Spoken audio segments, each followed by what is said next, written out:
across the UK. On DAB+, on your smart speaker, on your smart TV, and on your side. This is Talk.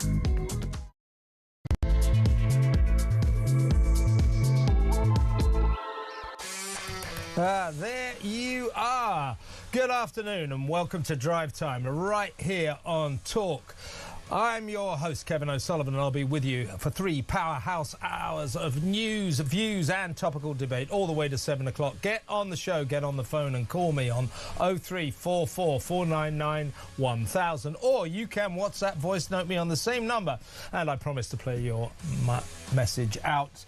It is Wednesday, March the 11th. Here's what's coming up. Clearly buoyed up by his Guardian reading, human rights lawyer, North London cronies, two-tier Keir deludes himself that his pathetic moral cowardice and failure to assist our crucial ally America in its hour of need are both wildly popular. Boasting at Prime Minister's questions today about his statesman-like decision not to take us to war against Iran. Hey, Starmer, no one asked you to bomb Tehran, but you refusing to let the US use British airstrips has endangered the British people, and few are in any doubt why you did it. To court the Muslim vote here in the UK, Gorton and Denton dictates Labour's foreign policy. How scandalous is that? 0344 499 1000. In other news, unsurprisingly, publication of the files revealing Starmer's communications leading up to Peter Mandelson's catastrophic appointment as the UK's ambassador to Washington didn't happen until after PMQs. Could it be that our Supreme Leader was frightened of being grilled about them in the Commons? 0344 499 1000. Astonishing revelation. Even though they're redacted and a lot of them are censored because of the police investigation into Peter Mandelson, shocking revelations have emerged. One, that Keir Starmer overrode all advice not to appoint the very dodgy Peter Mandelson to this key diplomatic role in Washington. He was warned that this guy was a security risk, that this would be a mistake. For some reason, he ploughed ahead. He was also told, the Prime Minister, if you do make this appointment, it will rebound on you, it will come back and haunt you. I guess that was right, and I bet you old Keir rused the day that he ignored that advice. Furthermore, Peter Mandelson, when he was sacked in disgrace for his ongoing friendship with the billionaire paedophile Jeffrey Epstein that he lied about, he demanded £550,000 as a payoff. He got $75,000. That could well be his notice money. It better have just been his notice money. If it was a payoff, we want that money back, don't we? 0344 499 1000. Meanwhile, Home Secretary Shabana Mahmood has banned a pro-Iran march through London planned for Saturday. But a static demonstration, a rally in Whitehall, will be allowed. What's the big difference? 0344 499 1000. Also on today's show, fresh from its historic announcement that male staff can wear high heels and makeup to work, the risibly woke Bank of England is removing Winston Churchill from all banknotes, replacing our greatest leader with wildlife scenes in a move hailed as overdue. Isn't that special? 0344 499 1000. Our history being wiped out there by the Bank of England, folks. Isn't that great? And Prince Harry's money-grabbing wife, Meghan Markle, has heaped embarrassment on the royal family by offering herself for sale in a tawdry cash for access £1,400 a head weekend during the Sussex's upcoming pretend royal tour of Australia. How low can the difficult Duchess sink?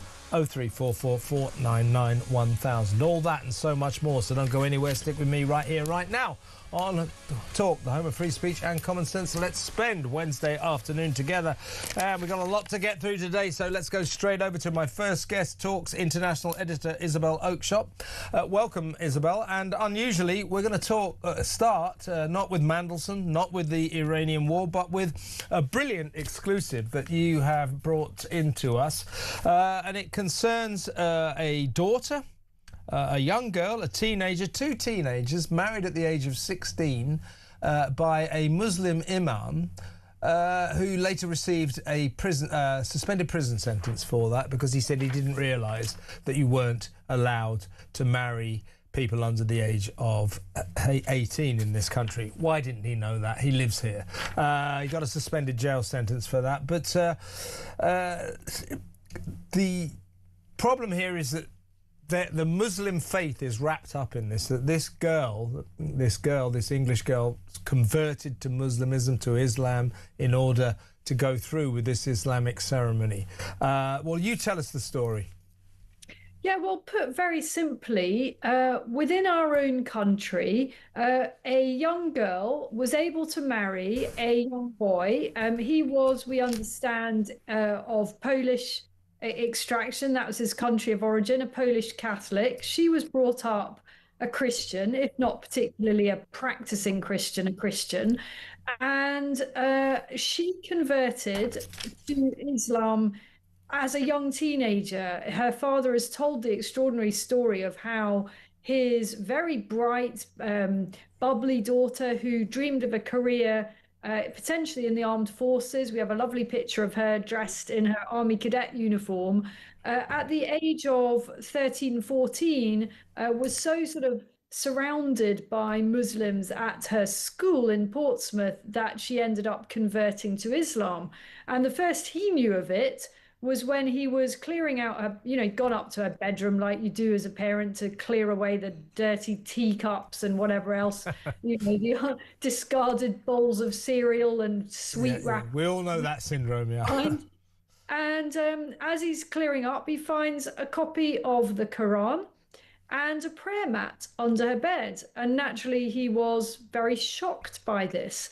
And he talks powerfully about what it was like to be a single parent, very open, that it wasn't an easy thing. The mother of his children had some drugs problems. He was determined to do his very best for his daughter, despite those difficult circumstances. And effectively, he sort of lost control of her as a young teenager. She got in with the wrong crowd. Not only did she convert to Islam, but she also fell in with some people who were dealing drugs. He was so strict, he took her down to the police station, marched her down there, took the drugs that he'd found, handed them in and said, "Look, here's my daughter. She seems to be up to no good." Pretty brave thing, I think, for any parent to do. And so, he was trying his very best here, but she went down this route of converting.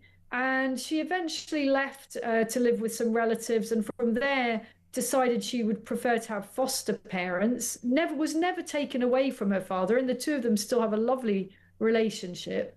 And it was while she was in foster care, remarkably, that she decided that she wanted to get married to her Polish boyfriend. The two of them were only 15 when they met, and an imam agreed to marry them. They had just turned 16, so 2 years before that is legal in the UK.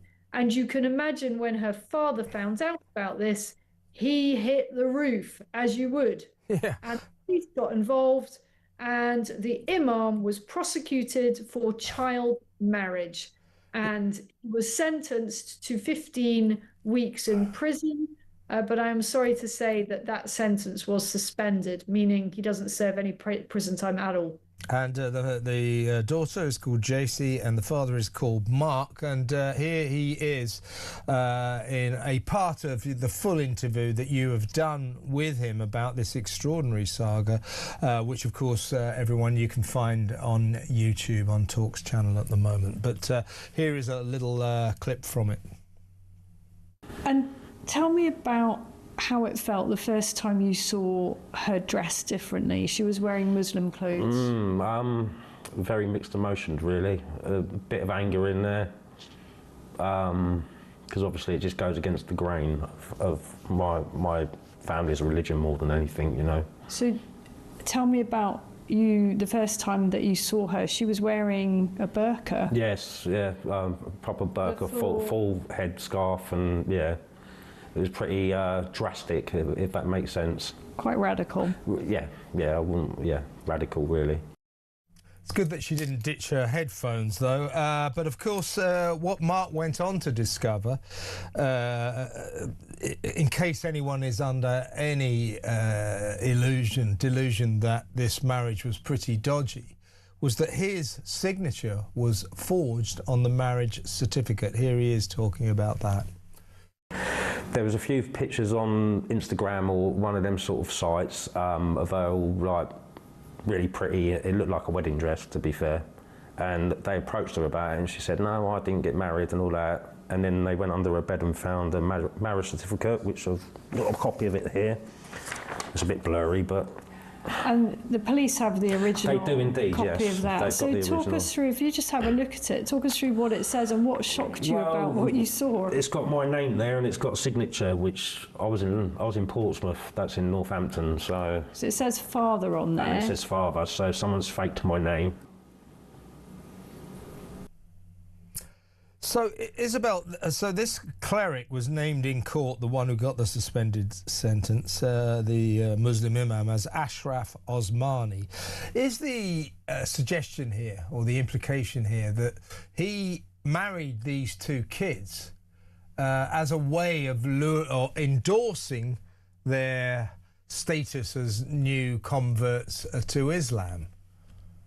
So we don't know too much about what his motivation was, though we did go and talk to him. We tried to get him to agree to give an interview. He didn't want to do that. He was actually kind of nice. You know, he wasn't rude. He wasn't aggressive.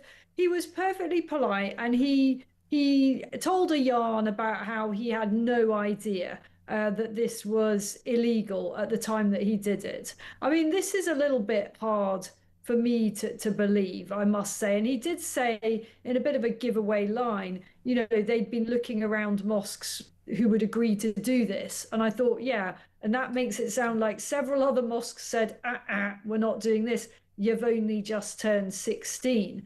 But he claims that he wasn't aware that it was illegal, and that I guess he was just doing something for a young couple in love. Why does this matter more widely? You know, of course, it's an extraordinary human tale of a father's angst and love for his daughter and fear for her future. And I'm pleased to say that while she's still she's still a Muslim, and there's nothing wrong with that per se, of course, she is back on track with her life. She's got a good job. She gave her father permission to tell her story because she recognizes, as he does, that there's a kind of safeguarding issue here apart from anything else. I mean, not all vulnerable young girls have a father to fight their corner if they find themselves, you know, in an extraordinary situation like this. But I think what it tells us is about what is happening in some of our schools, where there is a heavy and dominant presence of Muslims and of Islam as a religion. And we're seeing this more widely, aren't we? The gentle or aggressive, depending where you are in the country, erosion of our own culture and our own religious norms. And so I imagine in that school, there probably wasn't much celebrating of Christmas and Easter. There was probably rather a lot of recognizing of Ramadan and the other Islamic Muslim milestones in the calendar. And that should concern us all if it expresses itself in extremes of behavior, particularly involving vulnerable young women. This young girl, you know, she only had one parent. Her mother was dysfunctional. She had one dad who was looking out for her and grandparents who were doing their best. And ultimately, it was in the school setting that she was heavily influenced to go down a particular route. I think what we need to worry about here is that a kid who goes to a school in Portsmouth, a state school, a little girl, a young girl, and this school is full of Muslims, and she converts to Islam at the age of 14 without her father knowing, and then gets sort of lured into this Muslim marriage. So this story, it seems to me, Isabel, is at the epicenter of the worrying Islamification of this country. I think I would agree with you about that. And, you know, I'm very conscious that I am speaking from a Muslim country, but this isn't Britain. And you and I are talking about Britain, the United Kingdom, which is of a Christian culture and heritage. We are a Christian culture and country in the UK, and it has shaped our whole of our modern history, hasn't it? Yes. And going back much further than modern history, our very, very ancient history too. And, you know, for that to just be casually kind of jettisoned in the way that it is being jettisoned by a left-leaning educational establishment in schools, I think is seriously, seriously worrying. Yeah. And, you know, what Mark's experience, the dad's experience, sums that up. He brought his children up to be Christian, even if they didn't go to church or whatever. That was their culture. He did not expect to see his daughter in a burqa, in a niqab, you know, peering out like that. It's maybe normal and fine in other countries, but it is not part of the British culture. Well, or is it? And that's the point. Yeah, these are the girls. These are the formative years. When kids are 13, 14, these are the formative years. If they are surrounded by essentially an Islamic culture, they'll gravitate towards that. So this is a Christian kid at the age of 14 in a school full of Muslims, just converts to Islam and then gets lured into a 16-year-old marriage, which is illegal, again under Islam. As I say, it strikes me that this is a story to illustrate the problem we have with the Islamification of Britain. Great story, Isabel. As I say, everyone, you can get that, the full interview with Mark, the distraught father, on YouTube now. I can't let you go, Isabel, though, without getting your reaction to... We've had the Epstein files. These are the Mandelson files. Number 10, reluctantly agreeing to release the communications between the Prime Minister and various officials and Mandelson, leading up to his... or the Prime Minister's disastrous decision, catastrophic decision, to appoint Peter Mandelson to the key role of our man in Washington, the ambassador to the United States of America. What we've learnt from this, although a lot of it is redacted and censored due to the police investigation into Peter Mandelson, there's enough in it to really shock us. And the most shocking aspect of this is that the Prime Minister was warned time and time again by the intelligence services. Even that old Blairite brown-noser Jonathan Powell said, be careful with this Mandelson guy. The Prime Minister was absolutely warned by a succession of people that this man is a security risk and you should not give him this key role in the United States of America, and yet he went ahead and did it. He was even warned, look, if you do this, Keir, it'll come back to haunt you. There will be a backlash. And my God, is he getting one. Extraordinary that he went ahead and gave this gig to the dodgy, notorious Peter Mandelson. And with what is described as, and I quote, weird haste. Yeah. You know, the speed at which he was appointed was described as weird by one of those who was questioned about the process afterwards. You know, the thing that I can't get out of my head is that Mandelson asked for £500,000. £550,000 payoff, even though he was sacked in disgrace. Seriously? I mean, just let's pause for a minute and reflect that that is taxpayers' money that he is asking for. And as he departs, he is fretting about his dignity. Well, that tells you everything you need to know about the personality and character of that man. And in turn, that tells you a great deal about the judgment of our Prime Minister. Yeah, which is non-existent. And in the end, Mandelson got a £75,000 payoff. Now, I mean, that's not bad, is it? Well, I hope, though, Isabel, I hope that is just his notice period. I think he was on a 3-month notice period. So I hope that is just the statutory legal payoff. You know, his wages, what he was owed due to his notice period. Because if it's a payoff, if it's not that, then we, the British taxpayers, hereby demand that we get that money back. You can't give a payoff, a sort of compensation payoff to a man you're sacking in disgrace. That would only happen in the civil service and the public sector. Hopefully it's just his notice period, but if it isn't, we want our money back. We demand our money back. Isabel, thank you for that excellent story, and thank you for your comments on Peter Mandelson. We will talk again soon.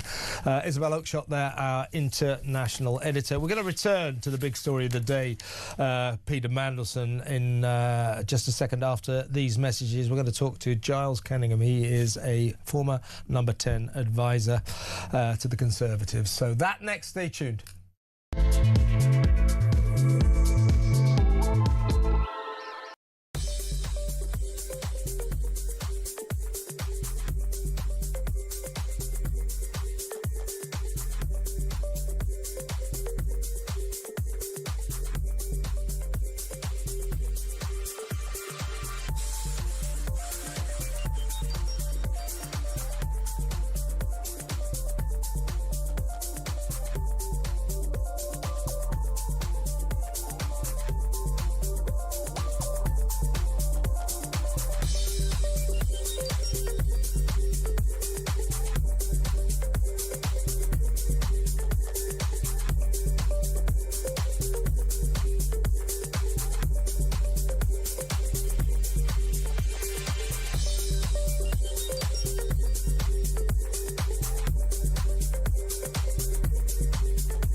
I'm Mark Dolan. Join me every weekend from 6 a.m. for the stories that matter to you. We talk politics, we talk news, we talk entertainment, we talk about everything that affects your life. There's only one place to start your weekend, the home of common sense. Talk Breakfast on Talk. 6 a.m. to 10 a.m. every Friday, Saturday and Sunday here on the home of common sense.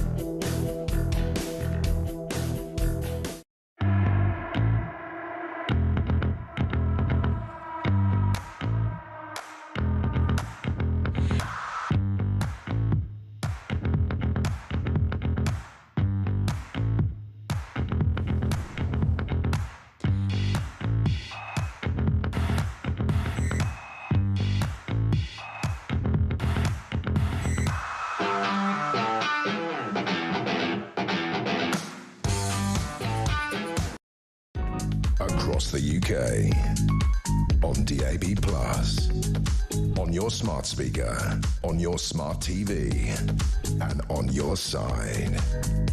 This is Talk. Welcome back. Let's go straight over to my next guest. He is the founder of Trafalgar Strategy. He's a former number 10 Downing Street advisor and a former director of communications for the Conservative Party's 2015 general election win. Those were the days. Welcome, Giles Kenningham. Good to see you. Well, you've seen the extraordinary revelations concerning the communications and the thought processes involved in the lead up to the Prime Minister's frankly ludicrous decision to appoint Peter Mandelson as the ambassador to Washington, the most important diplomatic role that this nation has. I mean, the details are just shocking, and bearing in mind that a lot of it has been redacted and censored because of the police investigation, and yet still we find out that Starmer was warned of the reputational risk over Mandelson's links to Epstein, that he was told about his relationship with Epstein extending till at least 2011. A top security aide felt that the appointment process was rushed, weirdly rushed, he said. Mandelson asked for £550,000 as a payoff for being sacked in disgrace. And the PM has taken full responsibility for the appointment. Well, that's all very well, but why on earth, in the face of all this advice, security, intelligence officials telling the Prime Minister this guy's dodgy, even Jonathan Powell, his old colleague from New Labour, big buddy of Tony Blair, saying to Starmer, be careful with Mandelson, and yet not only did Starmer go ahead and give him this very important job, he did it in a manner that was described by one security official as weirdly rushed.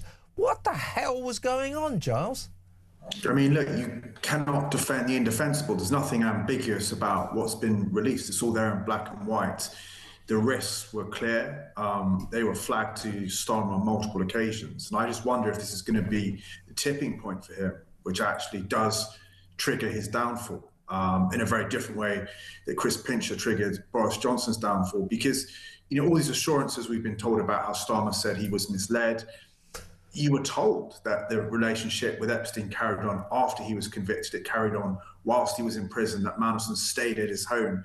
I mean, in what world does he think it was sensible to appoint him with multiple people around him saying, yeah, this is not right? And I think this is what you see again and again with Starmer, is this acute lack of political judgment, but also a complete lack of curiosity at all points, not to ask the questions and to defer to others. And it seems like on this occasion, he was deferring to Morgan McSweeney, who says, I'm happy with the assurances that I've been given, as was Matthew Doyle, the former communications director. But like you say, it is, it's almost beyond words. It really is, Giles. I mean, Starmer was even warned that if you go ahead and you give this scandal-prone loser, Mandelson, the job, a man who's never done anything wrong without being caught. I mean, every time I keep hearing he's a genius. Well, clever people don't get caught. Mandelson gets caught every time. You know, there was the loan from Jeffrey Robinson, the Notting Hill Gate scandal, where he bought a house with money from a party pal without declaring it. There was the Hinduja passport horror, where he tried to organise dodgy passports for two Indian tycoons, and so on and so forth. I mean, every time he does everything, he gets caught. So he came to this position having been mired in scandal at least 3 times. And Starmer was even warned that if you go ahead with this, you could be at risk of a backlash. Well, boy, oh boy, is he getting that backlash now. So given all that I've just said, and the actual extraordinary fact that the Prime Minister said, well, you do this, get set for the backlash. I mean, what was going on in his head? Why was he so determined to give this obvious wrong-un, this obvious appalling candidate for this very important job of ambassador to Washington? Why was he so determined to give it to this man? I mean, look, you're asking me to explain the indefensible there. I mean, I think certainly the thinking of the Labour Party was they needed a political appointee, but Mandelson wasn't the only option. They could have gone for David Miliband, someone who'd been Foreign Secretary before, someone who is who leads a big charity in America, someone who comes with a lot less political baggage. You know, and for someone he tries to make out, says he's made his career on being the former Director of Public Prosecutions, how he's got a forensic mind. As I said, like the least curious DPP in history, he wasn't asking subsequent and additional questions. I don't know how now his defence that he was misled can stand, because, as you say, all the warnings were there in black and white. There wasn't anything ambiguous about what was put in front of him at all. As I said, I just wonder if this may be the tipping point. I think the only thing which is going to mean that it isn't is you know, we've got an incredibly busy and crowded news agenda, and is there an obvious anointed successor waiting in the wings? I mean, there are a number of people, but there's not one standout person, I think, at the moment who would easily win. Yeah, and the suggestion all along, and I put a lot of credence by it, is that it was Tony Blair whispering into Starmer's ear to say, give my old mate Mandelson the job. You know, he's a good mover and shaker. He knows how to, you know, press the right flesh. He gets things done. Yeah, we know how he gets things done. He gets things done very, very dodgily. Isn't it that... Go on, sorry. No, you carry on, sorry. Well, it's interesting that, you know, Tony Blair's been very quiet throughout this whole episode, and obviously we've seen in these files released today that, I mean, it's not clear whether he did meet Epstein, but certainly we see that Mandelson suggested that he did. And so really, yeah, I want to hear from Blair. Did he actually ever meet Mandelson, meet Epstein at all? But yeah. You know what annoys me about it, Giles, is this. So when Tony Blair has got terrible advice, why don't you give the ambassadorship to Washington to my old mate Mandy, to Peter Mandelson? When he gives Keir Starmer that advice, you could call it probably an instruction, you know, from the ghosts of Labour past. I mean, Blair still pulls a lot of strings in the Labour Party. In that instance, Keir Starmer goes, oh, no, yeah, I'll do it. Yeah, OK, Tony, yeah, great. When Tony Blair says, for Christ's sake, let Donald Trump use our runways to launch strikes on Iran, that's good advice, and Keir Starmer turns that down. I mean, Keir Starmer, does he ever do anything right? No, I think what you've seen, as I said, an acute lack of political judgment. I think this is what happens when you don't stand for anything. You know, we knew all along in opposition what he was against, but we didn't know what he was for. And, you know, his rise to power is much more about a Tory collapse rather than a Labour revival, unlike Blair's, you know, sort of surge to power in 1977 when he came in on a huge wave of popularity. That wasn't the same as Starmer. I think this is what happens. Like, things quickly unravel for you when you haven't got a story to tell, when you don't stand for anything. And, you know, you've seen this with all the numerous political U-turns he's done, but also the fact he cycles through staff at breakneck speed, and all that suggests to you is a complete lack of judgment, but also a lack of faith in your own judgment. Yeah, and let's not forget Morgan McSweeney, RIP, the former chief of staff at Downing Street. He was up to here in the appointment of Peter Mandelson. He was the one who was urging Starmer on, and that's why he got his marching orders. Starmer always passing the buck whenever he's in trouble. Not me, Governor, it was Morgan McSweeney. I was badly advised. Yeah, right. The buck stops with the Prime Minister, and this Prime Minister always screws it up. Giles, really good to talk to you. Thanks for coming on. Giles Kenningham there, former Director of Communication for the Conservative Party. When we come back, let's talk to former Tory Cabinet Minister John Redwood, Lord Redwood as he is now. I'll be very interested to get his take on the Mandelson story. That next. Stick around.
Across the UK, on DAB+, on your smart speaker, on your smart TV, and on your side. This is Talk. Welcome back. Let's go straight over to Lord John Redwood, former Tory Cabinet Minister.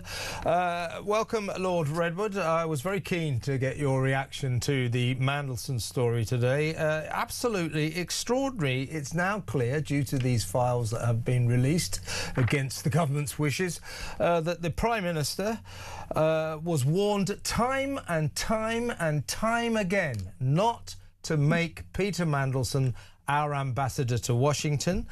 He was even told, if you do this, it will come back to haunt you. There will be a backlash. Security officials, intelligence officers told him that this was not a wise appointment, and in retrospect they said that the appointment was actually undergone it was weirdly rushed. So why did this Prime Minister, everyone telling him not to, appoint Peter Mandelson because of his dodgy past, a man, who never saw a scandal he didn't want to get involved in?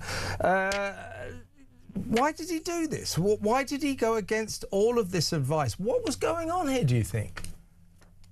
Well, this is a Prime Minister with uniquely bad judgment. It's very difficult to remember when he got a judgment right. And he was obviously smooth-talked by Mandelson and Blair.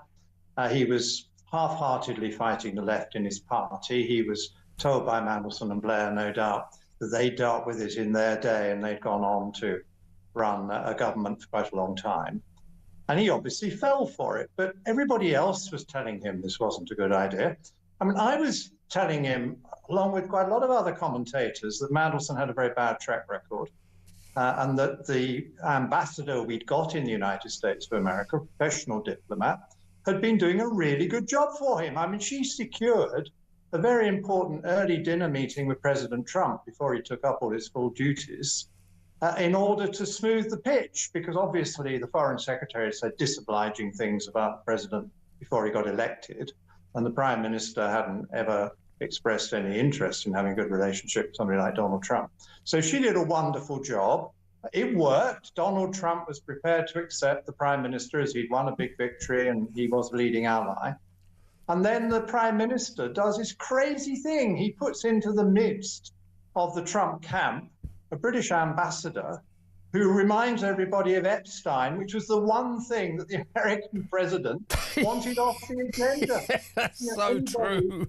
That's so true. Any politics would have known that. Yeah. And years ago, when I was in the shadow cabinet, I remember having to deal with Mandelson. And if you remember, he lost 2 cabinet jobs over misbehaviour on previous occasions. Mm-hmm. And it wasn't that difficult pointing out to the public that this man didn't have the right standards for high office. You can imagine them saying to Trump, can't you? Brilliant news, Donald. We've appointed our new British ambassador to Washington. You're going to love him because you've got a lot in common. You're in the Epstein files and he's in the Epstein files too. Isn't that special? You're so right. Ridiculous situation.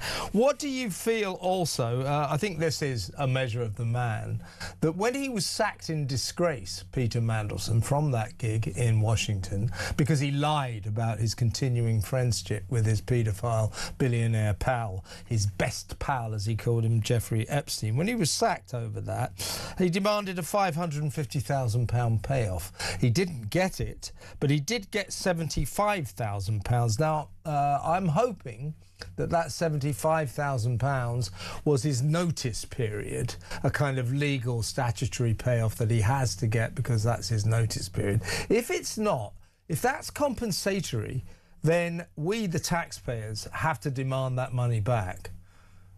Yeah, I quite agree. There shouldn't be any compensation for loss of office in those circumstances. And the Prime Minister's case is that this man lied to him in such a big way that he deceived him over his current affairs and background and made him think he was suitable to be ambassador. Well, it's a pretty serious offence, and the Prime Minister would have every right to say, well, you didn't tell me the truth, so we certainly don't pay you compensation. But it also leads you to ask again about Lord Mandelson's judgment. And if someone got into a position like that and was losing the job in very embarrassing circumstances, surely you'd want to minimise the further damage done. And you would immediately understand that expecting to be compensated for your own misbehaviour was really going to rile everybody. Yeah. Apparently, he was very worried. This also emerges from the communications surrounding his decline and fall in Washington. He was very worried about his dignity. I wonder what he thinks about his dignity now after the cops knocked on his door and arrested him in full view of the public. I mean, you know, he's living in a sort of fantasy world if he thinks he's got any dignity left. But he's certainly been dragged through the tabloids backwards again, and not for the first time. Fully deserves it. Fully deserves it. But no, I mean, it's just very embarrassing for the Prime Minister and for the government. It's very embarrassing for our country. I mean, I want us to be well represented. I accept the verdict of the electorate that Keir Starmer has every right to be Prime Minister because he got most MPs. But he's got to then live up to the job. But he's got to understand what we, the public, expect of him as our Prime Minister. And he can't afford to keep on making mistakes by appointing people who are clearly unsuited and remind our leading ally of unfortunate events. And he should be defending Britain rather than undermining it. Well, yes, he is the Prime Minister. Well, I think we should probably refer to him right now as the current Prime Minister, because I don't think he'll be there for long. Can I just get you on another story, Lord Redwood? This is that the Home Secretary, Shabana Mahmood, has accepted a police request to ban a pro-Iranian march in London, through London this weekend. Now, given the circumstances, the Iran war, etc., then I would suggest that's probably quite a wise decision.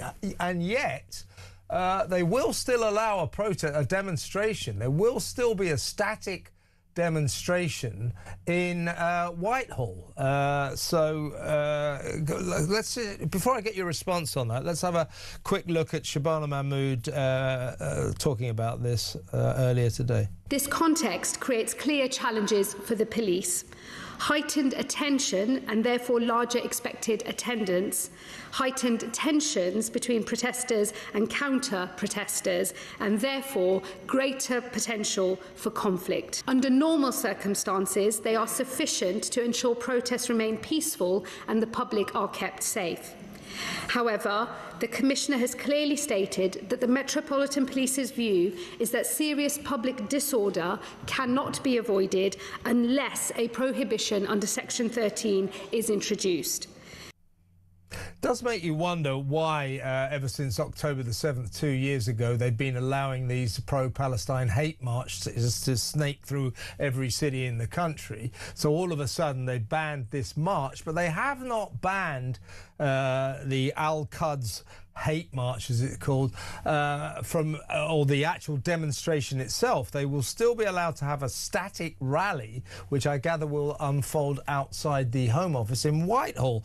So they banned the march, but not the protest or not the rally. So your thoughts?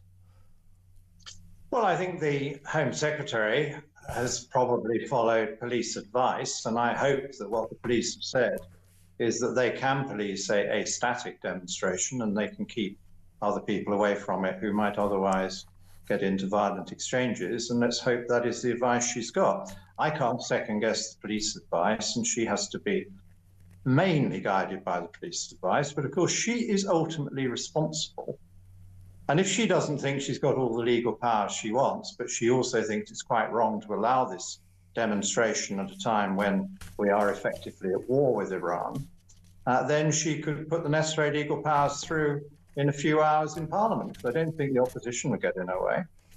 No, I mean, I'm sort of torn on this because I do think protests, whatever the cause, are an issue of freedom of expression. So I'm not actually against pro-Palestine marches. But I'm against the police standing by and letting the participants in those marches just blatantly break the law with jihad marches and jihad chants and death to the IDF and all that. That's what I'm against. But I find it sort of a bit weird that while this hate march, as it's called, in favour of Iran has been banned, the static rally outside the Home Office has not. A last question to you. I think there are different legal powers, and I think she's operating under legal powers would allow her to ban the the walking march, but don't allow her to ban the static one. Yeah. But then again, as I said, if she really wanted to do it, she's got a big majority in the House of Commons. I don't think the opposition would be against. They could sort it out. Yeah, indeed. Last quick question to you. Be very interested in your response to this. The Bank of England, which used to be a sort of bastion of British tradition, men in bowler hats. A couple of weeks ago, it announced that male staff there could wear high heels and makeup if they wanted to. How long before that instruction will be compulsory? But seriously, now it has been revealed today that they are going to take Sir Winston Churchill's picture off all of our banknotes, fivers, tenors, £20 notes and £50 notes, and they're going to replace it with pictures of wildlife, wild birds and things like that. And this decision has been described as significant and overdue. I classify this, Lord Redwood, as the white-collar equivalent of the desecration of Winston Churchill's statue a couple of weeks ago by vandals who painted graffiti on his statue saying he was a Zionist war criminal. Why are we taking our greatest leader's picture off our banknotes to replace them with wild birds? Well, no, it is very wokish and very strange from a Bank of England whose prime task is to control inflation and who has singularly failed to do that for all too many years, who's currently still presiding over inflation well above target since it's risen under the Labour government. But I think it's not just Churchill who's been demoted, it's Jane Austen, it's Alan Turing, and it's Turner, one of our greatest painters as well. And there's somebody there for everybody to be proud of.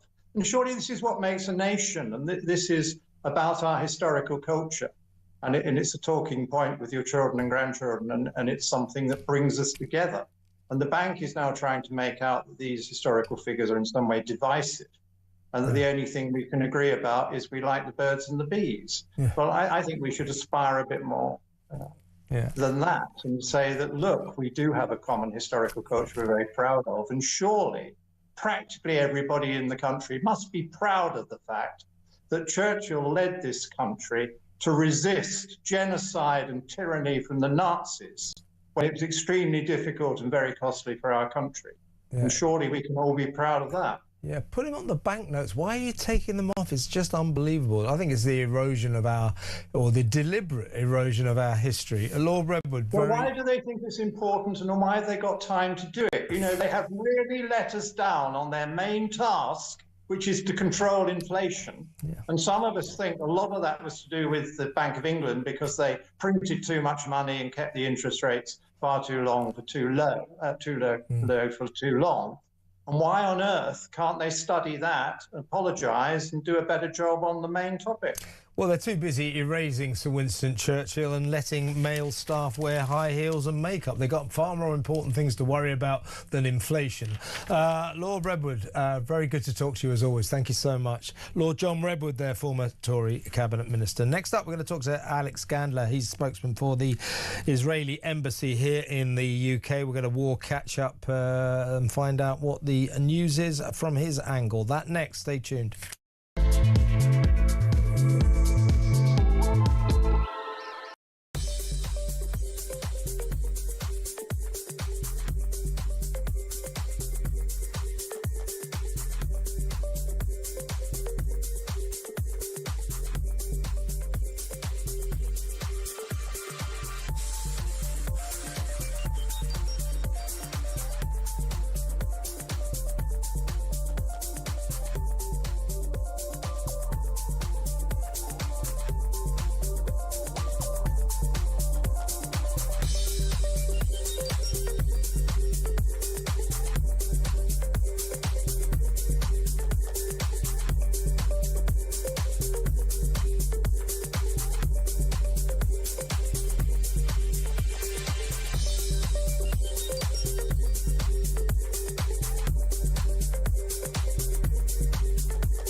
Mark Dolan. Join me every weekend from 6 a.m. for the stories that matter to you.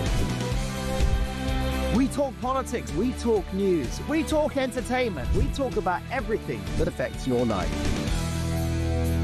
There's only one place to start your weekend, the home of common sense. Talk Breakfast on Talk.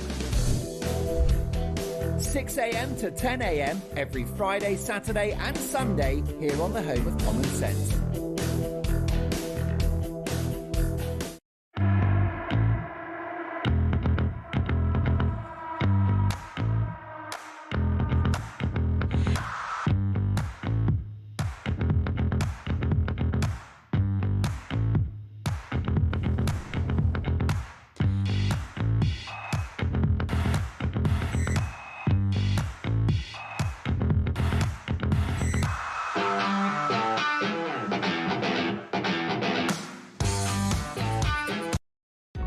Across the UK, on DAB+, on your smart speaker, on your smart TV, and on your side. This is Talk. We need to talk about the Iran war. Let's go over to a spokesman at the embassy of Israel, Israel's embassy in London here, Alex Gardler. Welcome to the show, Alex. Hi, Kevin. Shalom. You're in a sort of diplomatic position, but let me get your take on this. Lots of us, was it not last weekend, but the weekend before, lots of us Brits were appalled when our Prime Minister refused President Trump's request to use British air bases to launch strikes on Iran. A decision that somewhat pathetically a couple of days later he U-turned on and said, well, you can use it, our air bases, and in reduced circumstances. Now, obviously, Israel is shoulder to shoulder with America in this war on Iran. What was Israel's reaction when they heard that our Prime Minister, part of the special relationship with America, had told Donald Trump, you can't use our runways to prosecute your war on Iran? As I say, millions of British citizens, me included, were absolutely disgusted and appalled. How did they feel in Israel? Well, first of all, I must be diplomatic. I know. I knew you'd have to be. But I'll tell you this. We planned this operation together with the Americans for a very long time. This is an Israeli-American joint operation, and it's conducted that way as well. There are no other players that are conducting offensive operations within Iran. We always welcome support, be it moral or more kinetic, or the support that has resources attached to it.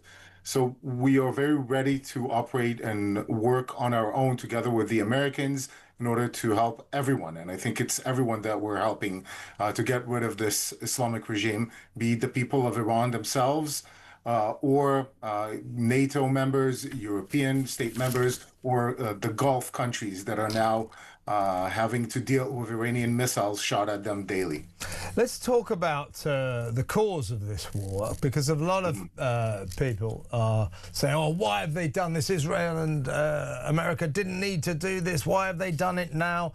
Now, John Bolton, a former Trump aide who is now, shall we say, not on Donald Trump's Christmas card list. John Bolton can't stand Donald Trump, decries him all the time. He revealed yesterday that Iran was in his view, his expert view, was within 3 days of having a nuclear weapon, possibly with the assistance of North Korea. So 3 days. So I would suggest, you tell me what the truth is, Alex, but I would suggest that the reason for the timing of this strike on Iran is if we didn't do it then, we could have Iran with an atomic weapon, and that doesn't bear thinking about.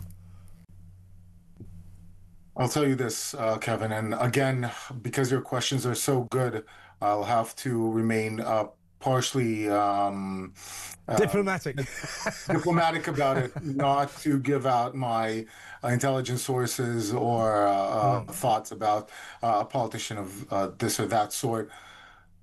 Iran was very close, either to developing nuclear weapons, or they were extremely close to providing themselves with a defense using their ballistic missiles. They were burying them underground and creating an environment where we wouldn't have been able to attack those ballistic missiles.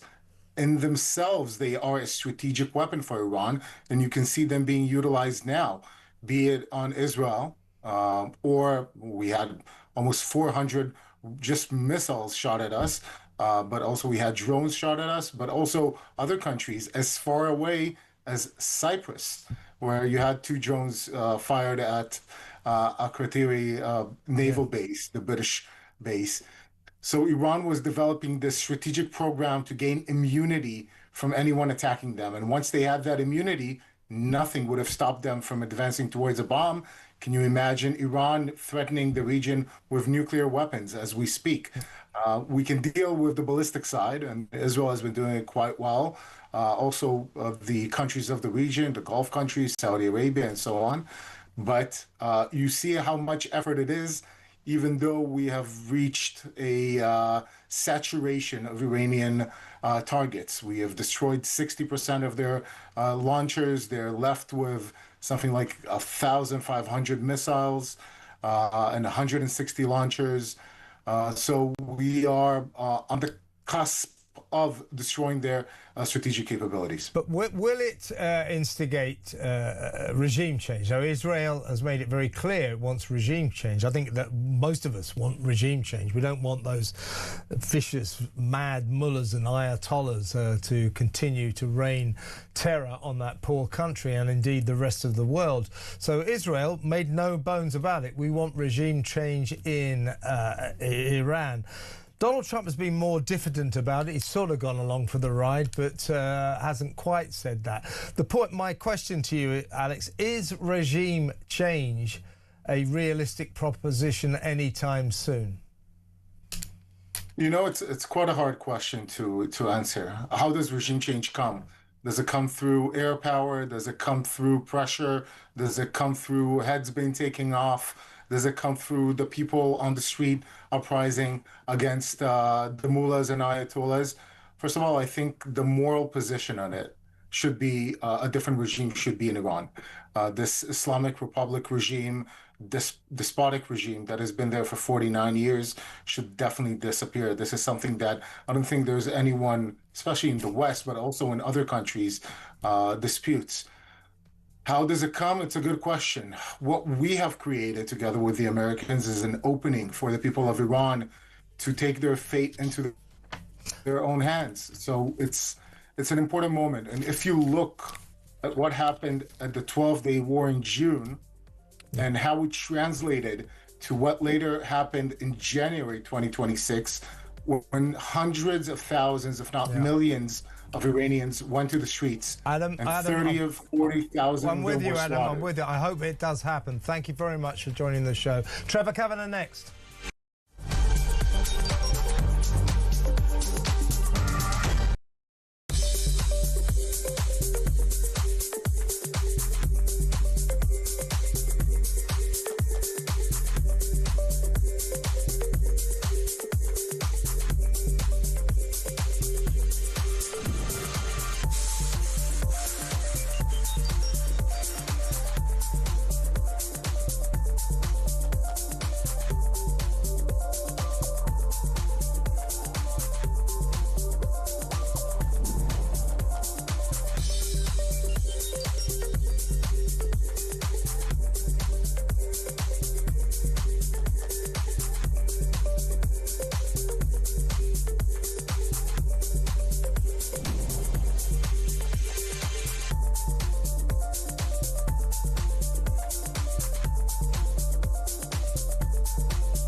across the UK. On DAB+, on your smart speaker, on your smart TV, and on your side. This is Talk.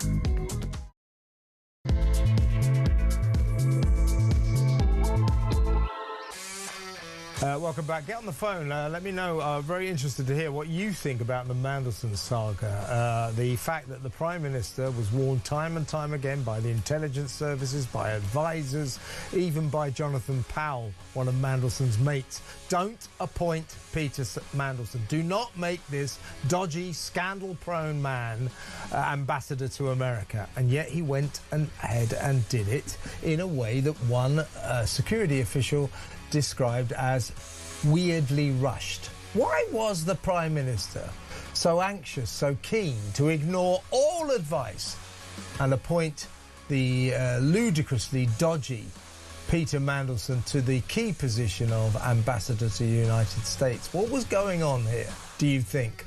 0344 499 1000. And Mark of the Man, what do you think of Peter Mandelson? He was sacked in disgrace from that job, ambassador to Washington, because actually he was asked to resign. Look, you lied about your friendship with the convicted paedophile Jeffrey Epstein. You said you weren't his friend anymore after he was convicted. That's a lie. We've got the evidence now. So you lied.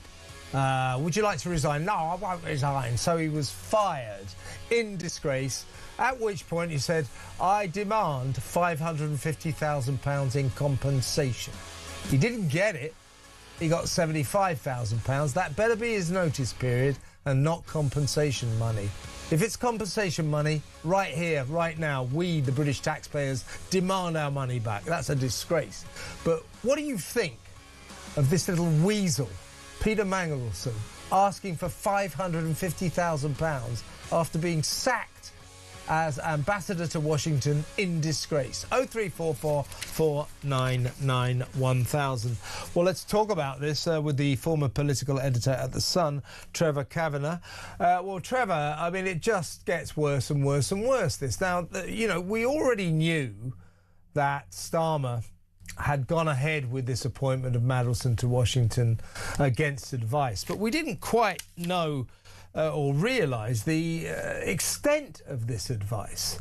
And it is extraordinary. Even Jonathan Powell, Mandelson's old mate, said to Keir Starmer, be careful with this guy. Security intelligence officials said he is a security risk. He was even warned, the Prime Minister, if you go ahead with this appointment, there will be a backlash. It'll come back to haunt you. And boy, oh boy, is he ruining the day he didn't listen to that, because it is haunting him now. Massive backlash, quite rightly. Why did Starmer go ahead and appoint Mandelson against the backdrop of this avalanche of advice not to? Because he's a weak and vacillating Prime Minister who does not know how to run a cabinet or a government or a country. And I think, you know, the idea that he needed to be told that Peter Mandelson was a liar. I mean, I remember the last time he was sacked over the Hinduja passport affair, he wailed about the fact that I don't tell lies. And I said at the time, well, that's a lie for a start. And basically, he could have consulted anybody, you, me, any journalist or politician who's had anything to do with Peter Mandelson over the last 40 years, and he would never have set foot in the embassy in Washington.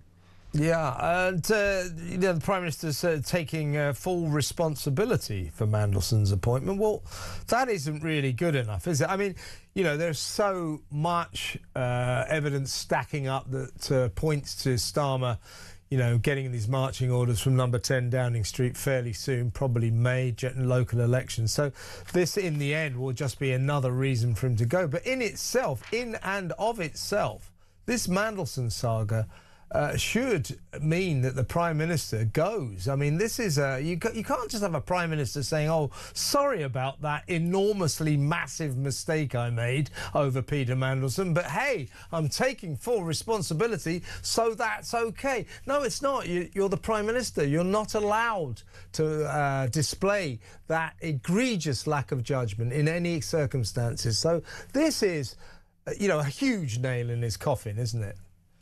The trouble is, his coffin's actually peppered with nails. It's they've been in government now for, what, 16 months? I mean, no more than that. They're getting on for 20 months. And basically for the last 19 of those months, everyone's been calling for Starmer to go. And this is a crass error of judgment. Not only the failings of a prime minister, a blundering, incompetent, but a failing on behalf of this country. I mean, we are left at the most pivotal, as it turns out, moment in a recent history without an ambassador in Washington, at a time when President Trump was gearing up to declare the beginning of what may turn out to be World War III. We were not represented at the White House. Now, that alone should be a sacking offense. It's absolutely disgraceful and a failure of leadership, which is almost incomprehensible. It is just breathtaking, absolutely extraordinary. Let's talk a little bit about Mandelson himself, the measure of the man. While he was being sacked, by the way, he was offered the chance to resign when it was revealed that he'd lied through his teeth about his extended friendship with convicted paedophile Jeffrey Epstein, his best pal, as he called him. He was offered the chance to resign, but he refused. So he was sacked in disgrace, was whittering on about not having his dignity removed while he was removed from Washington.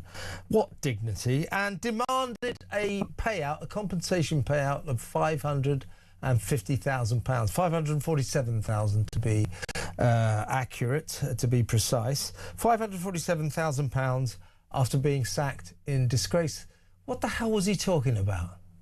Yes, that's about 15 years' salary for the average Sun reader. And he simply wanted that for lying and cheating and putting himself in a situation where he is at grave risk of facing criminal prosecution for the way that he traded important state secrets involving the economy of our country and of Europe in return for favors from Jeffrey Epstein. Now, I know that we cannot say too much because this is the subject of police inquiries, investigation. Peter Mandelson came away from Washington insisting that he had never done anything in return for money with Jeffrey Epstein. Well, frankly, I don't think that Peter Mandelson has ever done anything without money hanging on a thread somewhere in view. I mean, that's been his modus operandi. Everything that he's come over has involved big money from rich people that he didn't have himself and couldn't afford. Yeah, you remember that in the Epstein files it was revealed, or emails revealed, that Peter Mandelson had received $25,000, I think it was, from Epstein. And he said, I can't remember that. Who doesn't remember that kind of thing? And then it turned out, allegedly, that there were 3 payments of $75,000 that Mandelson couldn't remember. So he couldn't remember them 3 times. If you believe that, I've got some swampland to sell you in Florida. But he did walk away from this job with £75,000. Now, I've been saying all afternoon, Trevor, I hope to hell that was his notice period, a kind of statutory payment that he was owed in terms of his employment contract. Because if that's compensatory, we must, British taxpayers, we must demand our money back, mustn't we? Well, I think it's arguable, Kevin, that if he was sacked, as you eloquently point out, then why is he entitled to any severance payment? He didn't resign. This wasn't a redundancy. This was a sacking for bad behavior, and bad behavior on a scale which has yet to be fully appreciated or recognized officially. I think that the report and the material that's been leaked so far is only a trickle of the true proportions of what is going on behind the scenes. We may indeed never actually get it from Downing Street, but if this does go to court, and I would suggest that there's a fair chance of that happening, then we're going to learn a hell of a lot more about whether or not Peter Mandelson actually does tell lies. Yeah, he is accused, not charged yet, accused, Peter Mandelson, of misconduct in a public office. He denies any criminal wrongdoing. We should stress that. But you know Mandelson, you've known him over the years. When I read this stuff about his major concern as he was sacked in disgrace from Washington was his dignity, I think, what a pompous little puffed up weasel this man is. I've never actually noticed any dignity under the image of Peter Mandelson. I mean, he is a devious and unprincipled man. And I think that you don't need to have a police 40 years of Mandelson's role in public office. I mean, 2 sackings from ministerial office is not bad going for a person who was the favourite of the Prime Minister at the time. And then to be sacked from the highest office in the diplomatic service as Britain's ambassador to the United States of America, our greatest ally, after barely 6 months in the job. I mean, what dignity? Yeah. Where is that dignity? Yeah, exactly. And if there was any shred of dignity left, it kind of disappeared when the cops knocked on the door and arrested him in full glare of the paparazzi. So in his underpants. Yeah, in his underpants. So if, Peter, you're watching and you still think you have any dignity, I've got bad news for you. You don't.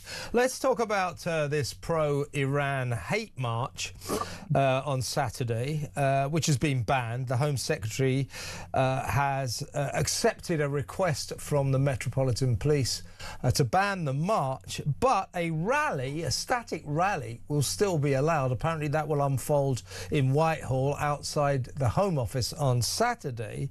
Now, I know there's a difference, and I know that the police would say that it's more difficult to police a moving march than it is a static rally.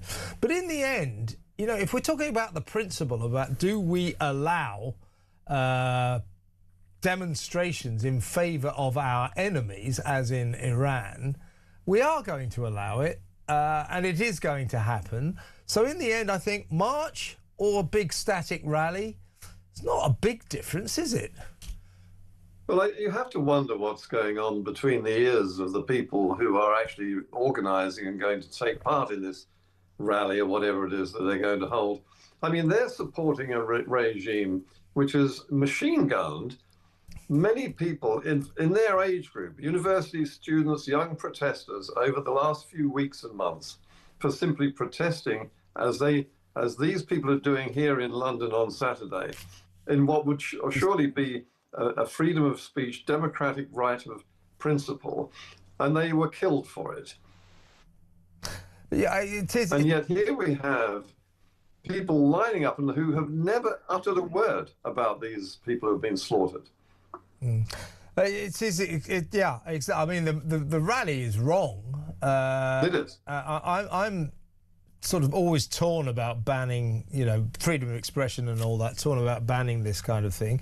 But I don't understand, you know, why the Home Secretary would go, yeah, we're definitely not going to allow a march, but we will allow a big demonstration. I mean, in the end, philosophically, what is the big difference? Can I also get you on yesterday's Islamic crackdown, if you like, the Islamophobia crackdown by the Labour Party? Steve Reed, the Housing and Local Government Secretary, announcing a new definition of Islamophobia, an appointment of an anti-Muslim hostility czar in a £4 million initiative. Questions being asked, why are only Muslims being given an anti-hostility czar? The Jews are getting a lot more hatred than Muslims. Why aren't they getting one? But some of the implications of this are becoming more and more worrying. First of all, it will have a chilling effect on freedom of speech. If you and I want to, for example, say, don't think much of those Muslim men joining those rape gangs, that could get us into trouble. Don't think much of that terrible Islamic country, Iran, that could get us into trouble. And now we're learning today that children's drawings could be ruled blasphemous under the Labour Party's or the Labour government's new Islamic rules. Schools have been warned about this. Be careful what the kids draw in terms of Islam.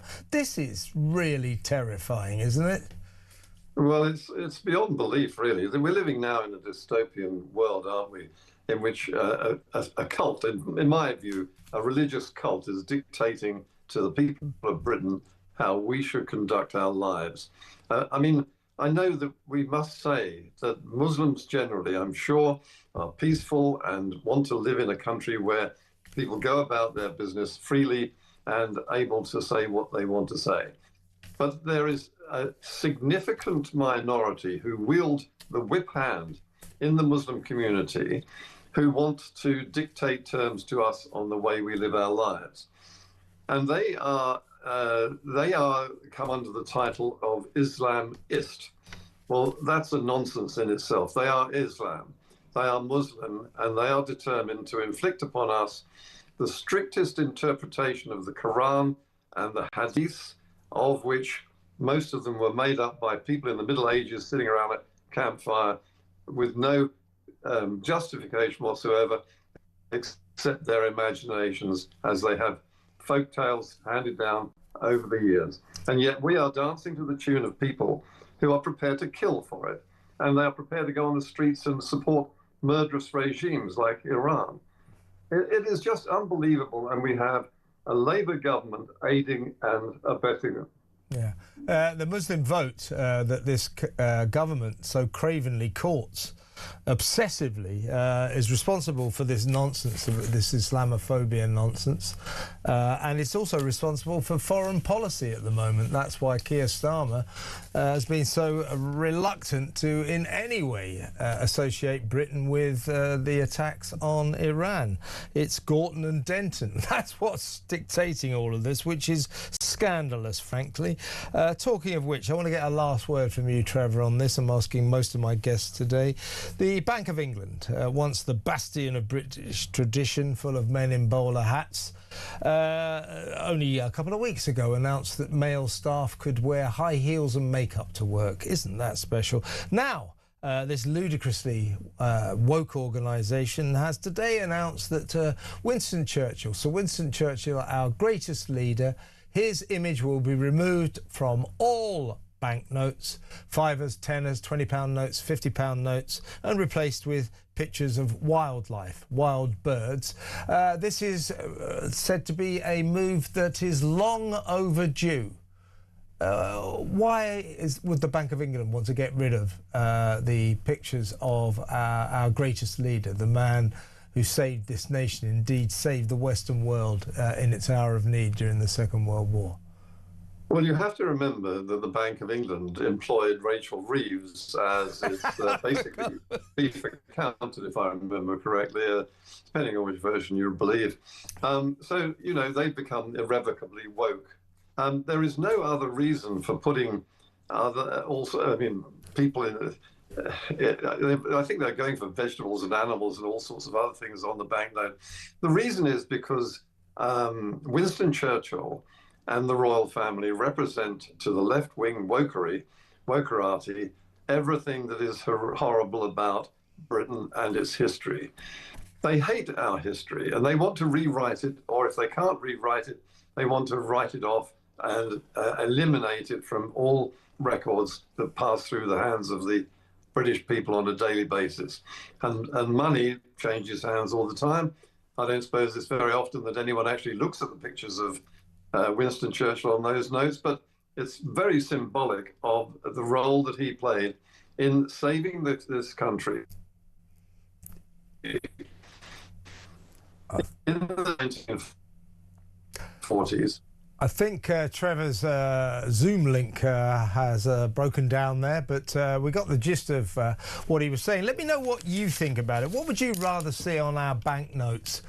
Ospreys and birds and wildlife scenes, or a picture of Britain's greatest ever leader, the man who saved this nation, saved the West during the Second World War, Sir Winston Churchill? They're taking Jane Austen's picture off as well. So it's like an erosion of our cultural history. What would you rather see on your banknotes? A wild bird fluttering around, or Winston Churchill? 0344 499 1000. We'll talk more about Peter Mandelson when we come back. Stay exactly where you are.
Mark Dolan. Join me every weekend from 6 a.m. for the stories that matter to you. We talk politics, we talk news, we talk entertainment, we talk about everything that affects your life. There's only one place to start your weekend, the home of common sense. Talk Breakfast on Talk. 6 a.m. to 10 a.m. every Friday, Saturday and Sunday here on the home of common sense.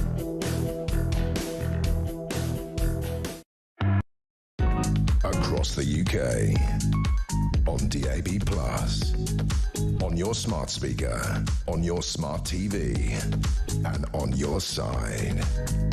This is Talk. Welcome back. Let's go straight over to Deputy Online Editor at The Critic, political commentator Tom Jones. Welcome, Tom. Before we talk, I want to obviously get your take on the extraordinary Mandelson saga and try to work out why the hell Starmer went ahead and gave him that job of ambassador to Washington. But earlier, his little Jiminy Cricket, his sidekick, the, what's he called, the Chief Secretary to the Prime Minister, Darren Jones, he spoke of the Mandelson files being released in the House of Commons. Take it away, Darren. Today's release, the documents specifically relate to the decision to appoint Peter Mandelson as ambassador to the United States and the discussions that subsequently led to his dismissal. These include the Cabinet Office due diligence report, which was passed to number 10 prior to Peter Mandelson's appointment. Information provided to my right honourable friend, the Prime Minister, regarding whether full due process was followed during Peter Mandelson's appointment. Papers relating to Peter Mandelson's appointment as His Majesty's ambassador to the United States, and minutes of meetings relating to the decision to appoint him. And details of the severance payments made to Peter Mandelson after the Prime Minister instructed he be withdrawn as ambassador, thereby terminating his employment by the civil service. Yeah, I'll tell you what, Tom, who do you reckon was conspicuous by his absence at that point? I'll tell you who it was. It was Keir Starmer, who, of course, organised it for these really embarrassing files to be released after PMQs when he was in the Commons. So poor old Darren, his little sidekick, had to take the flak. But the revelations are absolutely shocking. Bearing in mind, by the way, that almost certainly these are not the worst of them, because a lot of them are redacted and censored because of the police investigation into Peter Mandelson. But nevertheless, we find out from these revelations today that the Prime Minister time and time again ignored advice, serious advice, not to appoint Peter Mandelson to the key position of ambassador to Washington. The security staff telling him, look, if you do this, there will be a backlash. It will come back to haunt you. It certainly did. He was warned of reputational risk. He was warned that Mandelson was a security risk, and that the one advisor or one security official noted that as Starmer went ahead with this, he did so in a manner that was, and I quote, weirdly rushed. Why do you think, Tom, the Prime Minister overrode or ignored so much serious advice, both political and in terms of the intelligence services security? Why did he ignore all of that? Why was he so mad keen to give the job to this dodgy guy who's never been far from scandal, a total liar in his whole life? Because he wanted to do it and he thought he could get away with it. is frankly the long and short of it. Why did he want to? So the reason that he really wanted to was that he thought it was a masterstroke appointment because he had been told that by Morgan McSweeney, his then chief of staff, who was a key Mandelson ally. And so basically he just wanted to push it forward because that's what Morgan McSweeney wanted. And we have a Prime Minister, frankly, who has incredibly poor political judgment. I think the other thing is, you've mentioned here that there are potentially more files to come on Mandelson about the opposition of the civil service. We're also forgetting, of course, Trump didn't want him. Trump actually threatened to can the whole thing because he was so against that particular appointment.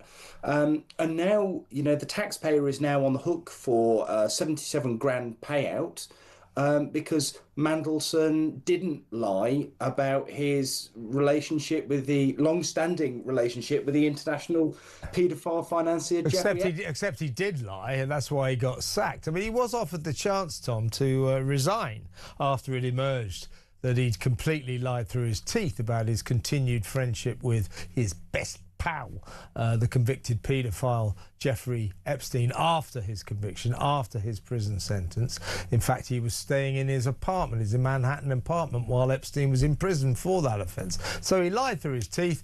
Starmer said, well, all right, you can resign, and he refused, and therefore he got sacked in disgrace. He demanded £550,000, but he got £75,000. I'm trying to work out whether that was his notice period, because if that was his notice period, I suppose we can go along with it, just about legal statutory requirements and all that. But if that's compensatory, we demand our money back, don't we? Oh, God, we've got to. And again, this is just absolutely bizarre. I mean, to be fair to Peter Mandelson, which I think please don't, Tom. Quite a difficult thing to do. If you were in that position and you know you're going to get fired anyway, you might as well hold on for the payout, to be fair to him. And he's gone and got it. But yes, I think the British taxpayer does need their money back. We are on the hook for a terrible appointment that should never have been made. But the fact is, our Prime Minister disregarded all the advice he was given because he wanted to do it. Now we hear that Starmer has ordered a review into anti-lobbying and disclosure rules around public appointments. I don't know why, because no matter what evidence that would have been put forward in front of Keir Starmer on this appointment, he would have gone ahead with it anyway, because he wanted to do it and he thought he'd get away with it. I was just talking to Trevor Kavanagh, and I said, well, this is the final nail, isn't it, in Starmer's coffin? And as Trevor pointed out, he said, well, Mandelson's coffin, his professional coffin, is more nails than anything else now. But this is a massive nail, isn't it? This must surely herald the downfall, the end of Starmer's reign of horror in Downing Street. He has to go soon. I mean, they'll probably wait until the local elections. But this is another massive failure, huge lack of judgment on Starmer's part. He's our Prime Minister. He cannot make this kind of howler, can he? No, we can't. And I think one of the particular problems that Labour have had since they've been in government is that there has been a rolling boil about essentially links to paedophiles. And I'm not alleging anything in particular here, but there have been a succession of news stories relating to paedophiles either within the Labour Party or, in the case of the rape gangs, their decision to not hold national inquiries and then U-turn on that. And I cannot get my head around why Labour are making these choices, because it is completely baffling to anybody who has any semblance of common sense. And so yeah, I think we are seeing the end of Starmer, and frankly, it can't come soon enough, really. I'll tell you what's interesting about the appointment of Mandelson. I was talking to John Redwood earlier, and he pointed out that Trump pretty shoulder shruggy about anybody we're going to put in that position. You know what he's like? Yeah, I don't know him, but that sounds cool. The only mistake we could make on this level, or the only real mistake that Starmer could potentially make, was to say, "Hey, Donald, I've got the new British ambassador to Washington, and you're going to love him because you've got a lot in common, because you're in the Epstein files and he's in the Epstein files too." I mean, this is the mistake of the century, because that is why Trump was really not pleased with this idea, because the one thing he does not like is being reminded of the Epstein files, and he would not have liked the exit drama as Mandelson's role in the Epstein files became all too embarrassingly clear, highlighting Donald's involvement in those files as well. We couldn't have chosen a worse person to be the ambassador to Washington. So again, you have to ask, what was going through Starmer's mind? Do you think it was Tony Blair whispering in his ear, give it to my old mate Mandelson, he'll be great? I think that's quite possibly true. I think what's more likely is that the appointment of Peter Mandelson is kind of a bizarre in-joke. So, people who are politically involved in Britain, people watching this magnificent channel will know Peter Mandelson's reputation as the kind of malevolent manipulator, Prince of Darkness, puppet master. And it's kind of an in-joke that, we'll send Peter Mandelson over to America and he can operate the dark strings and, operate in the background and the shadows there. But of course, Americans don't pay any attention to British politics because we don't matter to them. And so it was an in-joke to us that they simply didn't get. And what, they did looked at it as what it was. And we sent a man with connections to the international paedophile financier, Jeffrey Epstein, to be our ambassador. And now, predictably, he's had to resign in disgrace. It's just such a shambles. That's a hat trick for him because, of course, he was sacked from Tony Blair's cabinet for that dodgy loan he took from Geoffrey Robinson, the richest man in the Labour Party, to buy a house in Notting Hill, which was a scandal that was hilariously called Notting Hill Gate. Mandelson didn't declare that. Then he was brought back from the cold, appointed again, and then got sacked again for trying to get his Indian tycoon mates, the Hinduja brothers, dodgy passports. He got sacked for that. Now he's been sacked from Washington as our ambassador. It's a hat trick. Well done. This guy, I keep hearing, he's very clever man, very clever man. The guy can't even take a pee in the street without getting caught. Clever people don't get caught, right? He's not very clever. I couldn't agree more. As I think Donald Trump once said of John McCain, I like my heroes when they don't get captured. Yeah, I think that was a bit unfair to McCain, but in terms of Mandelson, if he's so clever, how come he gets caught every single time? As I say, can't even take a pee in the street without getting caught by photographers. The man is useless. And what a life he's having now. What a life Peter Mandelson is enjoying. Really good to talk to you, Tom. Thank you very much for joining us. Tom Jones there, Deputy Online Editor at The Critic and political commentator. Next up, we're going to take a change of pace, change of tone. We're going to talk about Meghan. I think this is quite a serious story, actually, because, we're all used to... She is still the daughter-in-law of the king. She's married to the king's son, Prince Harry. I think she is all set to heap tremendous embarrassment on the royal family by selling herself in a sort of tawdry weekend, cash for access, money-making saga. What's she going to do? She's going to Australia with Harry in a pretend royal tour, one of these weird pretend royal tours they like to stage. And during that tour, during that visit, women will be able to pay £1,400, to have a selfie done with Meghan, to talk to Meghan. And basically, this is a really low point, I think. We reckon she'll make about £100,000 from it.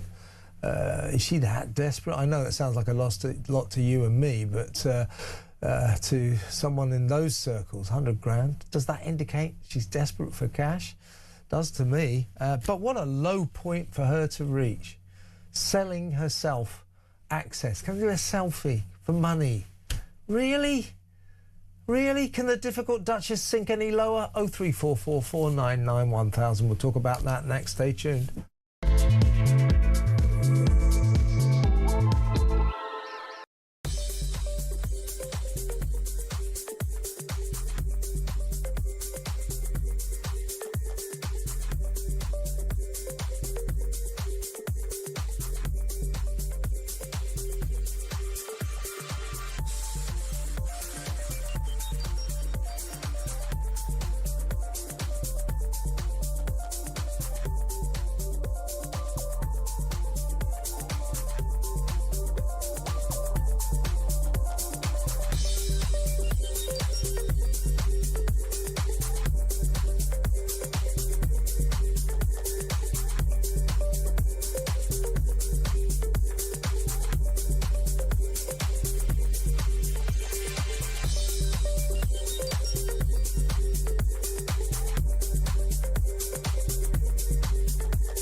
the UK. On DAB+, on your smart speaker, on your smart TV, and on your side. This is Talk. Welcome back. Samara Gill is in the studio. We're going to talk about Meghan's extraordinary weekend. She's off next month on another one of these weird pretend royal tours that she does with that ginger guy she's married to, Prince Harry. So far they've done Colombia, Nigeria. About a month ago they went to Jordan, just missing the war, so that was a relief. Nobody knows why they do this. I think it's because they can't work out what else to do. But they're off to Australia soon to pretend to be the King and Queen or something when they go there. During this trip, Meghan Markle will be the main attraction at a weird £1,400 a head girls' weekend. A 3-day luxury retreat in Sydney from April the 17th to the 19th, whereby the people who attend this will get to meet Meghan, pose for selfies, that kind of thing. Guests will indulge in morning yoga classes, sound healing, a manifestation session. What the hell is that? What's going on, Samara? Meghan is trading trash for cash at this point. I mean, seriously, she is. I don't think people understand, and I don't think Meghan understands, that Jackie O, who she's doing this retreat with, is kind of like the equivalent to a Gemma Collins or a Katie Price for Australia. That is who that, like, we call it, she's bogan. That's what we call them. Jackie O. Jackie O. She's not steeped in history then, not big on, the Kennedys or anything like that. Hey, Jackie O, if you're watching, that name's been taken by Jackie Onassis, but anyway. No, you're right. It's a good sort of insight into this woman's intellect. I mean, this is someone who, it's really interesting because Meghan claims to be an ultra-feminist, and this workshop seems to be a retreat where, people will get to also talk to psychologists, they'll get to do the sound healing, as you said, the dinner and disco. I wonder if Meghan will attend. But I just want to tell you about Jackie O. Yeah, I mean, please do. She's got a shambolic record when it comes to supporting women, and people in Australia know that. So again, this is a massive misstep by Meghan and her so-called team, not doing any basic research. I mean, there was a very famous case. They're like radio shock jocks. You wouldn't know about what a radio shock jock is. Yeah, I do. I have heard of Australia. I know what goes on there. There's a very famous case where she questioned a teen rape victim on air, and nice. It was extremely controversial, where she kind of dug into this teenager's sexual history. It was horrible. She's been complicit in calling ugly women dogs in many segments. Her and her team presided over the intern urine guessing stunt, whereby they used to get interns at the radio station to record themselves urinating. Oh, that's and then nice. They get hosts to basically... Well, we should try that on this show. Exactly. Do you fancy that, everyone? Let me know. 03444991000. Should we have some urine sounding sessions, yeah? Yeah, pretty much. They basically got hosts to attempt to guess whose recording it was, and then they've got, they massively would always intrude on the sex lives of guests and female celebrities, and she's known to be a slut shamer. So it's comical to me that Meghan would choose to do a trip with this woman to Australia. And so the Her Best Life podcast that Meghan will be interviewed on, and it's part and parcel of this weekend. This is Gemma O'Neill is Jackie O'Neill's sister, or like her business partner / co-host. Okay, co-host. This podcast that Jackie O hosts is basically a reputation rehab, because her reputation is so shambolic and terrible over in Australia. And only women are allowed to this, and as I say, it's going to be it will unfold at the 5-star luxury Intercontinental Hotel, Sydney Coogee Beach, on the waterfront of the eastern suburbs there. Guests will be put up in twin rooms, 2 breakfasts, a lunch and 2 dinners, and the star attraction at the first evening will be a dinner and disco celebration with Meghan. But I mean, my point about this, we can laugh about this, are there no depths below which Meghan Markle will not sink. But, you know, she is the daughter-in-law of King Charles, of our sovereign. She is married to King Charles's son, Prince Harry. And this tawdry event heaps embarrassment, yet more embarrassment, on our royal family, doesn't it? It's a really good point, Kev. And, you know, we all know the Queen's dying wish was to not have them do this pseudo-royal, sycophantic sort of lifestyle where they have 1 foot in, 1 foot out of the royal family, and they basically treat it like it's some sideshow gig that they can choose to opt in and opt out of. I do want to... People are forgetting this really good quote from this Valentine Lowe book. It's one of his recent books where he said, according to a source, after she came back from Australia, because that first trip, which was now 7 or 8 years ago, where they announced that, you know, Meghan was pregnant with Archie. It was a very big trip. I remember I was there living in Australia at the time, and there was Meghan mania. People were, you know, she was still on the up and up. There were crowds everywhere she would go. It was very popular. She actually reportedly said to staff, "I can't believe I'm not getting paid for this," while she was on her royal tour. And I feel like this is such a full circle moment for Meghan, where she's realising the full potential of the quote-unquote gravitas she can bring and the money she can make. I want to talk to you about Winston Churchill in just a second, but the last point I want to make about this weekend, which, I mean, I can imagine down-to-earth Australians really identifying with this. It's a sound healing experience, a meditation and manifestation session with morning yoga classes. It's not very cobber, is it? Not very, I don't know. That not very like shrimp on the barbie, is it?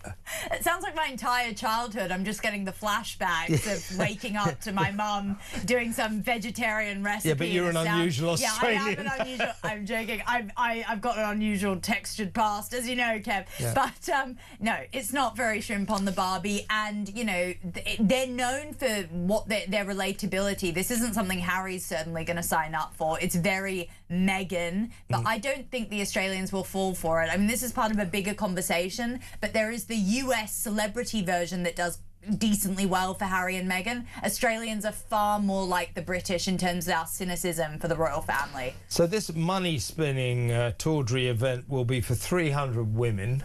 And we estimate that Meghan will probably make £100,000 from that weekend. Okay, that's good money for a couple of days for you and me. Amazing money. But, like, you know, she's got a multi-million-dollar lifestyle, of massive multi-million-dollar mansion in Montecito, flies around in private jets, so on and so forth. Jet setting around the world. You know, £100,000 isn't much money. It strikes me that this is an indication of financial desperation. I mean, I ran the numbers, and that event is going to make $420,000 or pounds, sorry, if it sells out.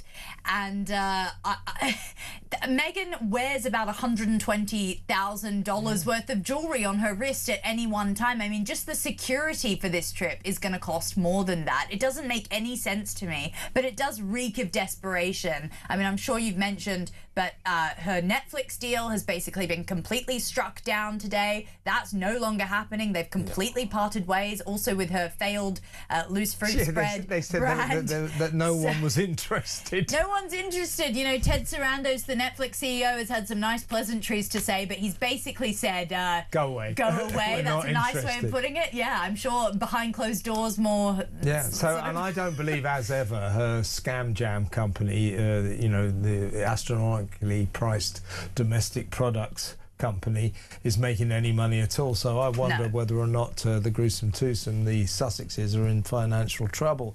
Now, talking of cash, what's your take on the Bank of England removing Sir Winston Churchill, Britain's greatest leader, from our banknotes, from fivers, tenors, £20 and £50 notes? What's your take on that? It is egregious. It is seriously. It's an assault on what Britain once was. I mean, Winston Churchill is the bastion of Britishness, what is good to be a Brit. I mean, the erasure of this sort of thing is you know, we could say, oh, it's just a banknote, everyone's gone cashless now. No, this is quite serious stuff. I mean, you've just seen the him down at Westminster, that statue of him being totally defaced. Yeah. You've seen many politicians now coming out against him. We should not have this hatred towards someone like Churchill when our country is in great need of the values that he imbued upon Britain and what he actually preached for. I don't understand this hatred towards that man who saved us. He saved Britain and Europe. Why is the Bank of England, of all institutions, joining this bid to erase our greatest wartime hero from history? I gather that, we're going to lose Winston Churchill from our banknotes. If you're watching on TV, we've got some suggestions. There's a £20 note. Now, that's good. That is good. That's amazing. Samara Gill on a £20 banknote.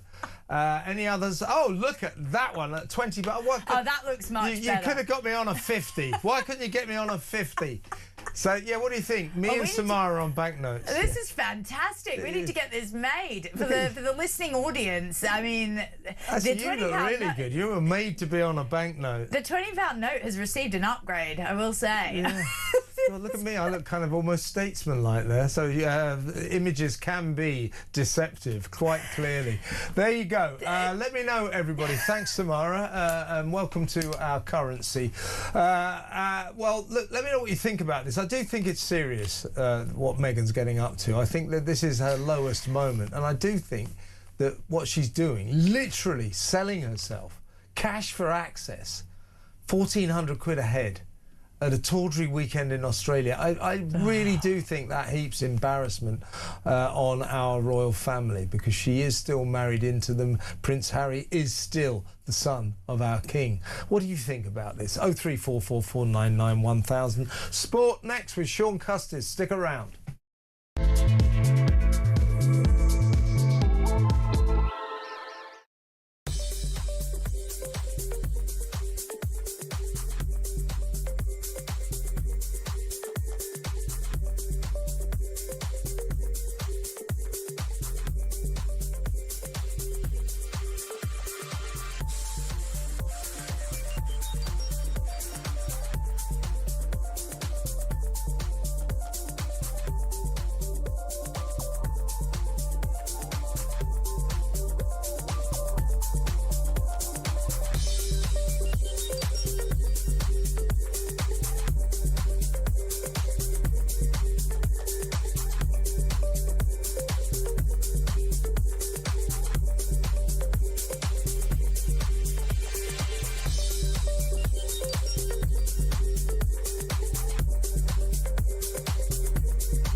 I'm Mark Dolan. Join me every weekend from 6 a.m. for the stories that matter to you.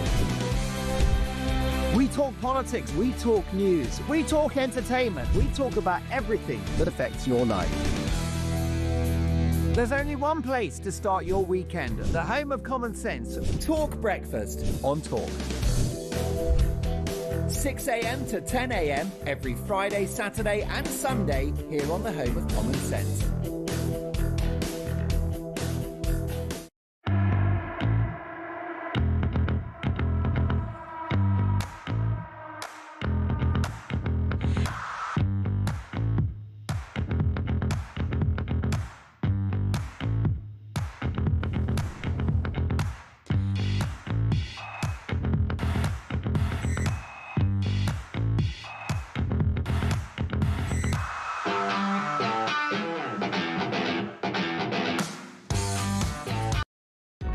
Across the UK, on DAB+, on your smart speaker, on your smart TV, and on your side. This is Talk. right, Sean Custis is in the studio from Sun Sport. Let's talk about last night. I mean, your team, really bad luck not to beat Barcelona. Last-minute penalty on their part. I'm still upset. But let's talk first about the tragedy that is Tottenham Hotspur. I mean, they lost 5-2 to Atletico Madrid, and this guy, this manager, Igor Tudor, had decided brilliantly to drop the regular goalkeeper and bring in Antonin Kinski. Antonin Kinski. No, me neither. He dropped the ball twice in 17 minutes and was taken off. I mean, well, I wouldn't say dropped the ball. It wasn't quite like that. It was clearances, yeah. And Mickey van der Ven slipped over as well. But the Kinski one was... The first one was bad enough as he sliced a clearance. The second one, he tried to pass the ball across his box, hit the other leg, and Alvarez just walked it in. It was... and look, yes, it's very funny. It's really... But for the keeper himself, he was in bits. He got... So they're 3-0 down after a quarter of an hour. He substituted after 17 minutes. It's the earliest I can ever remember a keeper being substituted in a game for mistakes. And the manager blanked him as well. Didn't even offer him a consoling pat on the back. Kinski went straight down the tunnel. I don't blame him for that. Career wrecked, and he was a highly rated Czech goalkeeper when he signed, but it hasn't worked out for him at Spurs. But the guy who comes on, Vicario, was the man who was getting booed by the fans last week. So yes, he's made a decision to bring in another keeper, but it wasn't like the previous keeper who was getting any breaks from the fans. They didn't rate him either. So he dropped Vicario. Yeah. Brought Kinski in. Yeah. Kinski made total balls up of it. It's taken off in 17 minutes. Vicario so he brings Vicario on. This is a shambles. And I was there last week when Vicario didn't cover himself in glory against Crystal Palace, and the fans really were on his case. So I'm not sure the fans were too bothered about him being replaced. They just got a keeper who was even worse. And I felt for him, but Spurs got a good duffing. But Igor Tudor lives on. He will be in the dugout, we think, for the Liverpool game. They've already said he's taking Friday's press conference. So after 4 successive defeats, he's looking at a 5th one on Sunday. So who are they playing again? Liverpool. They play at Spurs or at Liverpool. Oh my God! Yeah, it could be tricky. Although Liverpool, of course, lost last night. Yeah, because you were in here yesterday. We were here when they went 1-0 down while we were here, and that's how it finished. That is how it finished in the early game. And to be honest, Arne Slot isn't a big favourite with Liverpool fans at the moment. So that's him versus Igor Tudor. Whoever loses that one is going to really get it, I would say. And yes, you were commiserating with me about Newcastle versus Barcelona. Genuinely. Played really, really well. We have got a terrible habit of conceding late goals, going ahead and then conceding late goals. Happened again last night. Couldn't argue with the penalty. But Barcelona, this isn't a great Barcelona team that Newcastle drew with, and I think they've still got a chance going into the second leg, although obviously it's going to be harder when you go to the Nou Camp.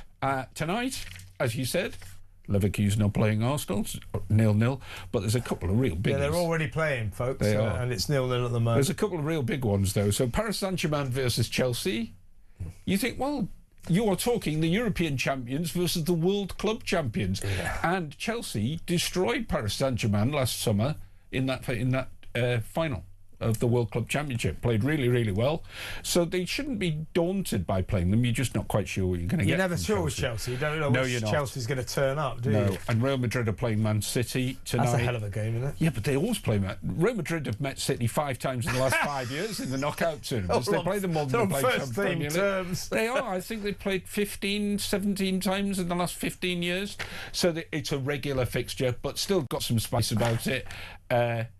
Whoever wins that, I personally think will win the Champions League. But and Spurs can kiss goodbye to it already, right? Well, you would think so, but they did score that second goal, so 5-2. I mean, it would be an absolute miraculous turnaround, but they did get it back to 5-2, so, no, I'm sure they're going out.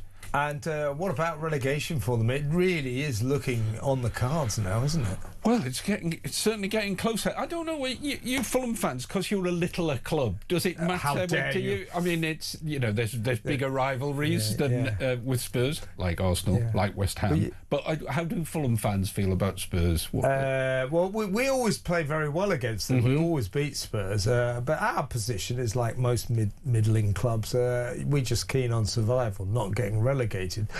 Which is what Spurs are keen on. You expect Fulham often to be in the mix for relegation. You don't expect Spurs to be there. I mean, I didn't think there was any chance they'd go down, but I'm starting to wonder. The thing is with Igor Tudor, if they let him go, if they got rid of him, nobody has a clue who should replace him for the rest of the season. It's an extraordinary story, and it's all very well rubbing your hands and laughing as we do at fellow London clubs like me, but I do feel sorry for Spurs. I feel sorry for Spurs fans. They're a great club and they don't deserve this. Listen, Sean, I don't suppose I'll have your company tomorrow because you're off to Cheltenham races. Tomorrow, enjoy yourself, and that was the sport, folks. When we come back, Ian Duncan Smith, obviously Tory grandee, will join me with his take on the Mandelson story and all the other stories. That next.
Across the UK, on DAB+, on your smart speaker, on your smart TV, and on your side.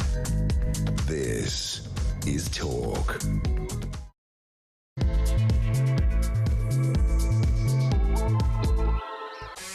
Welcome back. Change of plan. I did announce before the news that Sir Ian Duncan Smith, IDS, will be joining us with his take on the big stories of the day, especially the Mandelson saga.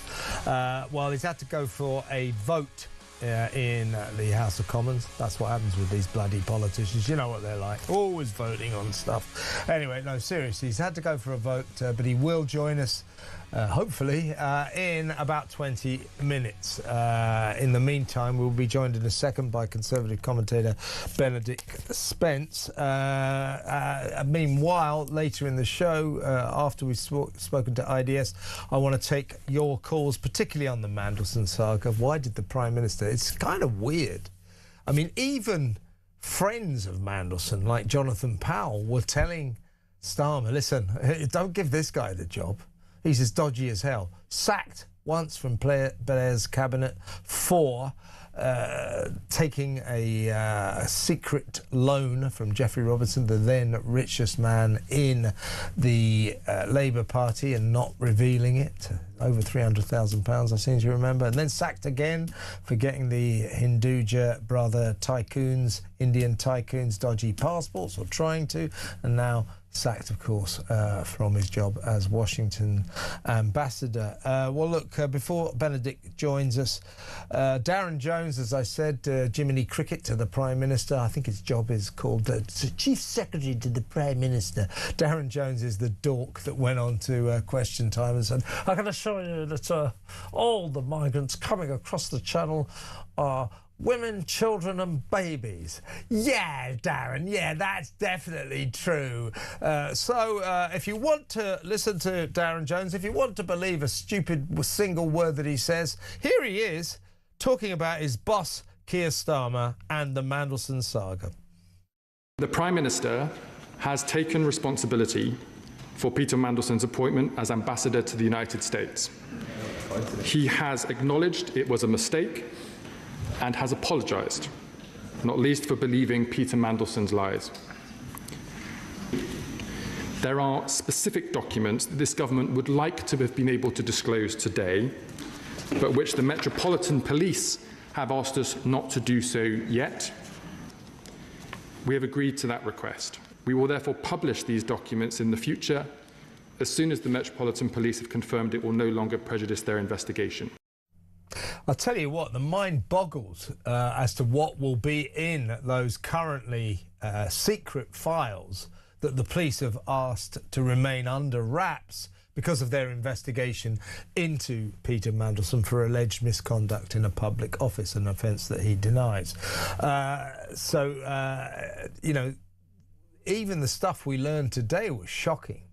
So the secret stuff that we don't know, God knows what that's going to be. So that's something to look forward to, isn't it? Unless you're Peter Mandelson. Let's go over now to political commentator Benedict Spence. Welcome, Benedict. Good afternoon, Kevin. How are you? I'm good. Well, your take first on the extraordinary Mandelson files, as it were.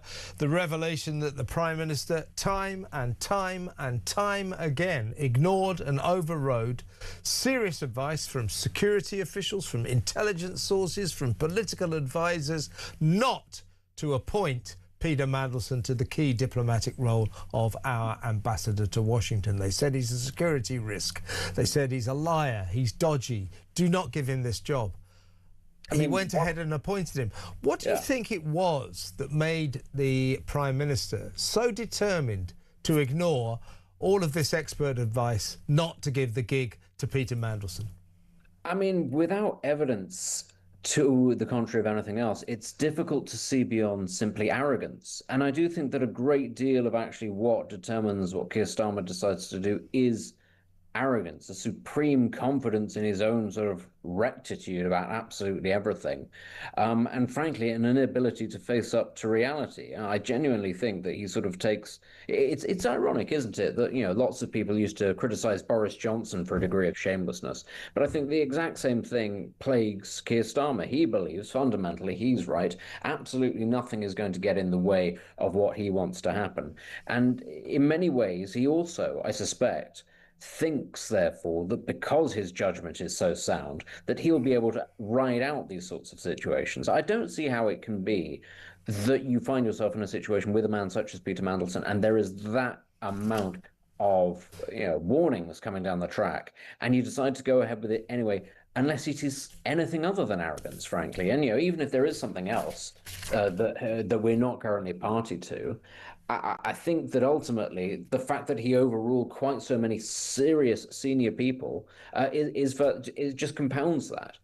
This is two of the most extraordinary revelations in these reduced revelations, as I just said earlier. Don't forget, the police are keeping a lot of the Mandelson files secret because of their investigation into him. So we've only got the edited highlights, if you like, so God knows what the rest of these files will reveal. But Starmer was first of all warned that if he made this appointment, he could be exposed if anything goes wrong, and that he will be at risk of a backlash. Well, he must be ignoring that advice right now. And a national security advisor sounded alarm over this appointment, which he categorised as weirdly rushed. So not only was Starmer kind of desperate to appoint this extremely dodgy, scandal-prone liar to the position of ambassador to Washington, he did it with indecent haste. Again, why do you think that was? I mean, was it Tony Blair saying, come on, get my mate in, he'll be brilliant? What was it? Well, it's interesting, isn't it? Because I think that there is, a tendency of something of the new Labour about this. And I think actually we can look at what else has been happening over the last couple of weeks. The desire to push ahead quickly with the Chagos Islands deal. The desire to push ahead quickly with the assisted dying bill. The decision to push ahead quickly with removing hereditary from the House of Lords. The desire to push ahead as quickly as possible on the removal of jury trials in some cases. Everything that this government has done is, let's be very clear, the stuff that they put at the front and centre is stuff that is unpopular. Stuff that they know will be unpopular, stuff that they know was not in their manifesto, was not on the cards. Nobody thought when they were voting Labour that Peter Mandelson was going to be made our man in Washington, just like nobody really expected any of those other things that I've mentioned. But what they've done is they've put those things front and centre, and they have tried to just steamroller them through all opposition. This is what I mean when I say it's about arrogance. They know full well that these things are not popular ideas, that they are not things that people want either within government or outside, the civil service rather, or outside of it.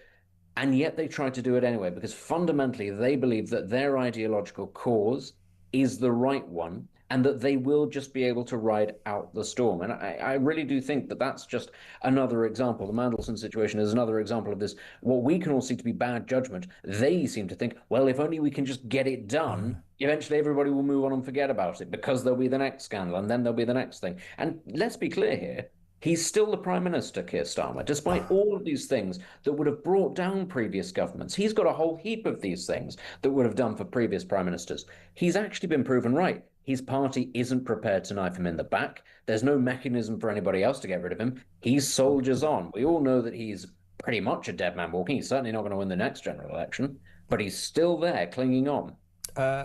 You're quite right about his moral certitude, if you like. His favourite expression is, we did it because it was the right thing to do. No, Keir, that's just your opinion. It is not the right thing to do.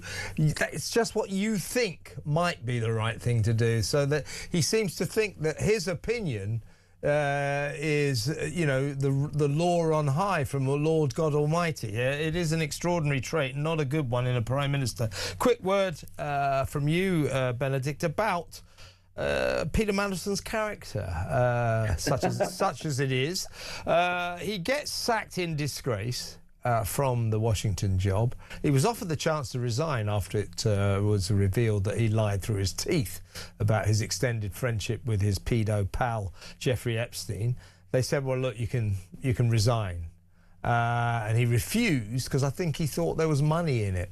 So he was sacked, and then he said, all right, I want £547,000. Didn't get that, but he did get £75,000. I mean, who the hell does he think he is? Why did he think he was worth that money? And what is that £75,000? Is that a statutory notice period, or is that compensatory? Because if it's compensatory, we demand that money back. Yeah, and this is again going to be the next very awkward conversation that the Prime Minister has to have with his constituents, with the electorates, with the public, saying what it was that led them to come to that decision, and I'm almost certain what mechanisms there are for it to be returned, although I'm certain Peter Mandelson will not be keen to. But what I actually think this shows is it's right there. This is a demonstration that all the warnings about Peter Mandelson and his character that were put to the Prime Minister were completely correct. This is not somebody who, when embroiled in a scandal that had the potential to cause The government, the country, tremendous damage and embarrassment, decided, look, it's the honourable thing to do, I'm going to go. He was scrabbling around for every penny that he could get. So one then has to ask, what was his motivation of getting back into government in the first place? And let's be clear, what was he up to this whole time? Because we all know whilst he was out of government, he was busy doing as much as he could to enrich himself.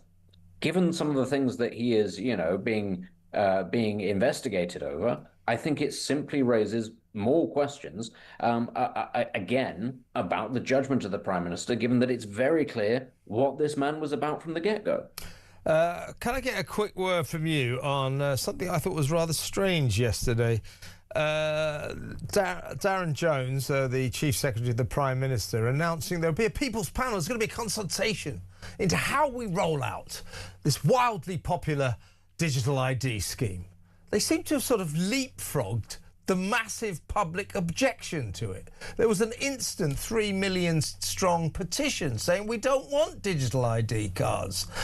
So suddenly they've cropped up again saying, yeah, they're going to be brilliant. And we're going to consult the people. There's going to be a People's Panel, and we're going to work out, how best you want us to roll out digital IDs. Darren, Keir, didn't you get the memo? We don't want digital IDs. We don't care about you rolling them out. We don't want them in the first place. Yeah. There's the so-called People's Panel is going to involve, 100 people that they're going to survey. Nobody knows who these 100 people are going to be, what their qualifications are going to be. Do you think, by the way, Benedict, that they will have noticed that digital IDs were not in the Labour manifesto? Wouldn't that be an interesting thing if these particular people did notice that? But this is my major gripe, is that I have no idea who these people are going to be. You have no idea who they're going to be. I suspect it's going to be neither of us. It's going to be nobody who will talk regularly, or anybody who listens to it. But this is, I suppose, the key thing. Who are these people? Why are they being selected for this role? And actually, what legitimacy does it give the eventual outcome? Because let's be clear, I can pretty much guarantee what's going to happen as a result of this. This 100-strong panel of people, they're going to come out and they're going to say, oh, actually, we've raised a few things that we think might be problems, but broadly speaking, we think that this can be worked on. This will be an attempt to try to, if you like, astroturf public support, to try and give the impression of public support. Yeah. Well, they've already done that. Lot of them will be Labour activists. That's who they'll be. But they've already done that insofar as I say, there's this weird leapfrogging of the fact that the nation made it very clear we don't want Soviet-style digital ID cards. We don't want them. And the next thing we hear from this gormless government is, brilliant, let us know how you'd like to roll out digital ID cards. No, we don't want to talk about rolling them out. We don't want them. No, that's the thing, though. And we go back to all the things that we've discussed so far on this show this afternoon. I can give you a raft of other things as well that this government has proposed that nobody wanted, nobody voted for. We've got a government scrapping jury trials, for example. That I think is the most egregious one, and wasn't in the manifesto, was it? No, and I could take an hour railing against that. I mean, for heaven's sake, we even have Labour MPs in the House of Commons standing up and saying, "What on earth is this about?" Obviously, not enough of them at this moment, but even a lot of them are starting to ring the alarm bells on this. But they are going to try and push all of this stuff through because I suspect they understand they've got one chance to do all of this. They've got one chance to try to rig the board as much as they can, try and rig the game as much as they can, and then throw everything at the opposition parties in the build-up to the next general election, hope that they can survive as part of a coalition or maybe a minority government. This is the game plan now. They're on a wrecking mission to try and do as much damage as they can in as short a period as they can. They know none of it's popular. They know they have no mandate. They're going to try and do it anyway. Yeah, in a process that, like Peter Mandelson's appointment to Washington, will be weirdly rushed. Benedict, great to talk to you. Take care now. Thank you. Now, let's take a quick call. We are going to talk to Ian Duncan Smith fairly soon, I hope. But first, let's talk to Ian in London. Ian, what would you like to say about the Starmer-Mandy saga? Well, I'd like to say that it's quite funny. He stood up in Parliament around lunchtime, 12 o'clock, question time, and he has a go at Kimmy Bednock saying, "You're not fit, you couldn't do this, you couldn't do that." Right? You couldn't lead a party or the country during war. And this is a guy who can't even come back to say, I'm sorry, he has to send, as you say, Jimmy Cricket to sort of say the apology. No, that was very organised, Ian. I'll tell you what I thought about PMQs today. It was, again, this guy, Keir Starmer, he's a shapeshifter. He starts boasting, I took the prime ministerial decision not to take this nation to war. No one asked this nation to go to war. What we're talking about is Donald Trump, America's request to use British airstrips to fly American aircraft off and launch airstrikes onto Iran. That was all it was. It's the sort of international equivalent of asking if you can park your car in your neighbour's drive overnight. That's all he was asked. No one asked Britain to bomb Tehran. So he's just changed the goalposts as if he's taken some sort of statesman-like decision to keep us out of war. We weren't asked to join the war. We were just asked, would you mind if we used your runways? And catastrophically, he said no, and at a stroke, ruined the special relationship. Isn't that special?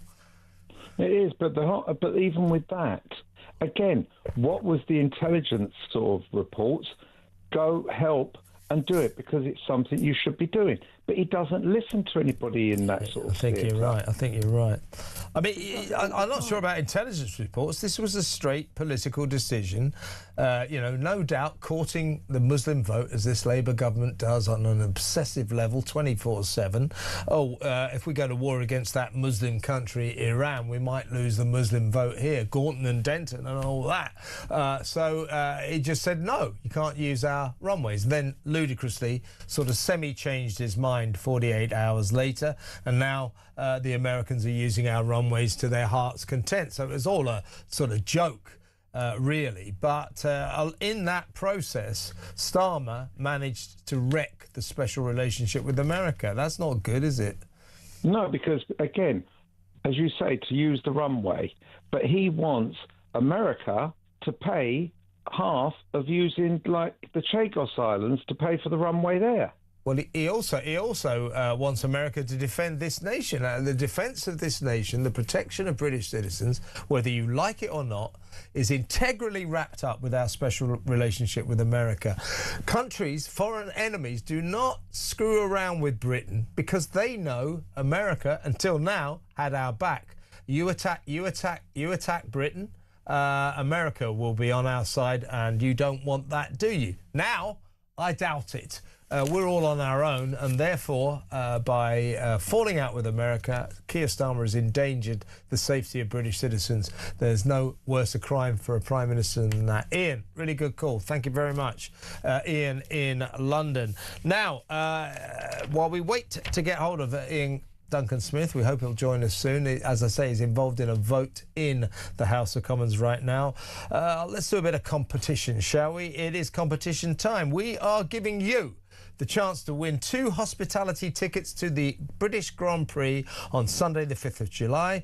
With the full Racing Green trackside experience, this is the ultimate setup for a race day. You'll get exclusive grandstand seats at the Loop and Village corners, plus inner track access to watch the drivers arriving at the paddock, and access to the hospitality shuttle bus for easy on-site transport, racing simulators and live music between sessions, all-day street food and an open bar. Listen up to find out how you could be in with a chance to win. For your chance to win, text TALK to 83338. Text costs £2.50 plus your standard network rate. Or call 0343 418 7260. Lines close 20th of March 2026 at 4 p.m. That's when you need to answer your phone if it rings. 18 plus UK residents only. This is a network promotion. Full T's and C's at talk.tv/win. So for your chance to win, text TALK to 83338 now. It's the perfect Silverstone race day experience for any F1 fan, so don't miss out. Coming up after the break, Sir Ian Duncan Smith. This is Talk.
I'm Mark Dolan. Join me every weekend from 6 a.m. for the stories that matter to you. We talk politics, we talk news, we talk entertainment, we talk about everything that affects your life. There's only one place to start your weekend, the home of common sense. Talk Breakfast on Talk. 6 a.m. to 10 a.m. every Friday, Saturday and Sunday here on the home of common sense.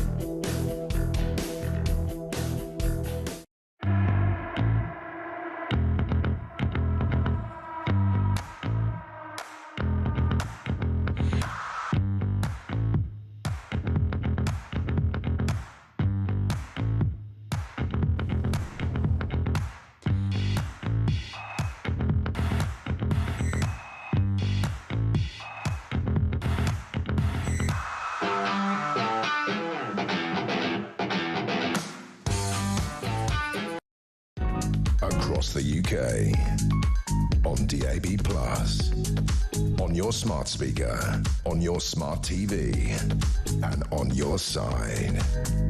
This is Talk. Welcome back. Sir Ian Duncan Smith is about to join us. He's been a very busy man. He's been voting in the House of Commons, so it's very understandable that he's been delayed. In the meantime, let's take a quick call and find out what Joe in Poole thinks about the Peter Mandelson saga. What do you think, Joe?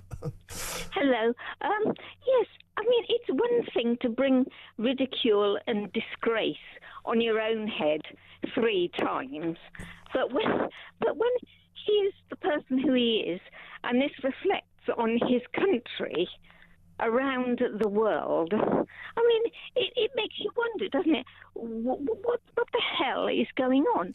I mean, he has shown that he is not interested in this country at all. It's all about him, his money, his situation, and I mean, years ago, I was a secretary and I used to write letters about people, and I would have to say this person is respectable and trustworthy.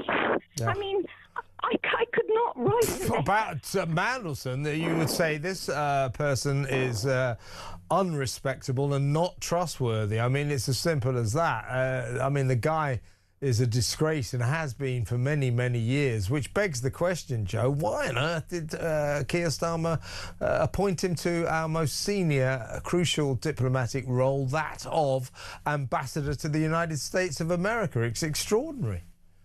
It seems as well, it's the top people in the Labour Party. You know, they all seem to be dishonest. Well, a mixture, I think, of certainly dishonesty. There's no doubt about this. Keir Starmer's a liar. He lies to us time and time again, and so does so many of his henchmen. But I think dishonesty is one thing, incompetence is another. They are dishonest, they are liars, and they are incredibly incompetent, which in government, Joe, it's just not a good combo, is it? Listen, Joe, really good call. Thank you very much. I've got to move on, but thank you for the call. Joe in Poole there. She's right, isn't she? Incompetent liars. That's what our government are, a bunch of. He's ready now. Let's go straight over to former Tory leader, respected Tory grandee, of course, Sir Ian Duncan Smith. Sir Ian, thank you very much for joining us. I know you've been busy voting in the Commons, but I'm very anxious to get your view on these extraordinary revelations in terms of Peter Mandelson and the Prime Minister's bizarre obsession with appointing him to that key role of ambassador to Washington in the face of an avalanche of advice, expert advice, political, security, cultural, everybody saying, don't give this man the job. The security, our intelligence services saying he's a security risk. Even Jonathan Powell, Mandelson's old mate, saying to Starmer, I think, you know, you may live to rue the day. I wouldn't give Mandelson this job. And yet, he was determined to appoint this man. What was this determination about? Why did the Prime Minister overrule and ignore so much advice against appointing Mandelson to that key role in Washington? Why did he go ahead with it? First thing is critically, of course, on the 10th of September, we now know that when he came out and said all due process had been followed as per all ambassadors, we turn out, yeah, it was being followed, and they'd come up with the fact that it was really shady. He shouldn't be appointed. There were all sorts of issues. His links, obviously, with Epstein, but also financial links. The company that he set up with Jonathan Powell, funnily enough, was up to its eyeballs in Chinese money. And really, we've never got to the bottom of which companies there were. So first and foremost, when he came to the House of Commons, he wasn't telling us the whole truth. Yes, due process may well have been followed, although there's question marks about how due it was, if you know what I mean. The reality is, however, that they were warning him all the way through that this was a mistake. So why? Your question why? Well, I think when you look at all the problems about Mandelson, you wouldn't have needed due process. You wouldn't have needed anything. You'd have said his track record is terrible, 3 times out of cabinet for various improprieties. We knew he'd been in with Epstein, certainly all the Chinese money. You wouldn't want to touch him with a barge pole, but he did. And his reason, answer to your question, is he was obsessed with the relationship with the United States, and he was obsessed with the idea that only Mandelson could cozy up to Trump and charm him so that he would have a good chance of a decent relationship. That was, I think, the only driving force, plus the fact that they were friends, and he wanted to give his friend some kind of job. But when you get down deep into this, there has to be some kind of obsession with him for you to ignore all the stuff that was being said about him through the process of the vetting. And I think that's a shocker, really. And the Prime Minister is yet going to have to answer this, why he didn't tell the truth at the dispatch box. When he only said the vetting had been taking place, he didn't say what had turned up about Mandelson, which would have been enough to say, stop. And a national security advisor, as revealed in these new revelations today, sounded the alarm over this appointment, which he categorised as weirdly rushed. So not only did Starmer ignore all of this very serious advice not to give Mandelson the job, he gave him the job in a weirdly rushed way. So he proceeded with indecent haste. There's something very strange about this. It's all, you got the only man that can answer this, the only person that can answer this is Starmer himself. His obsession with putting him into that post led him to ignore everybody else's advice. You don't, as I said earlier, the real problem was, I've been here some nearly 30 years, give or take, but and I've known Mandelson from the beginning and his activities in government. You know, this man got rid of in government because of financial impropriety.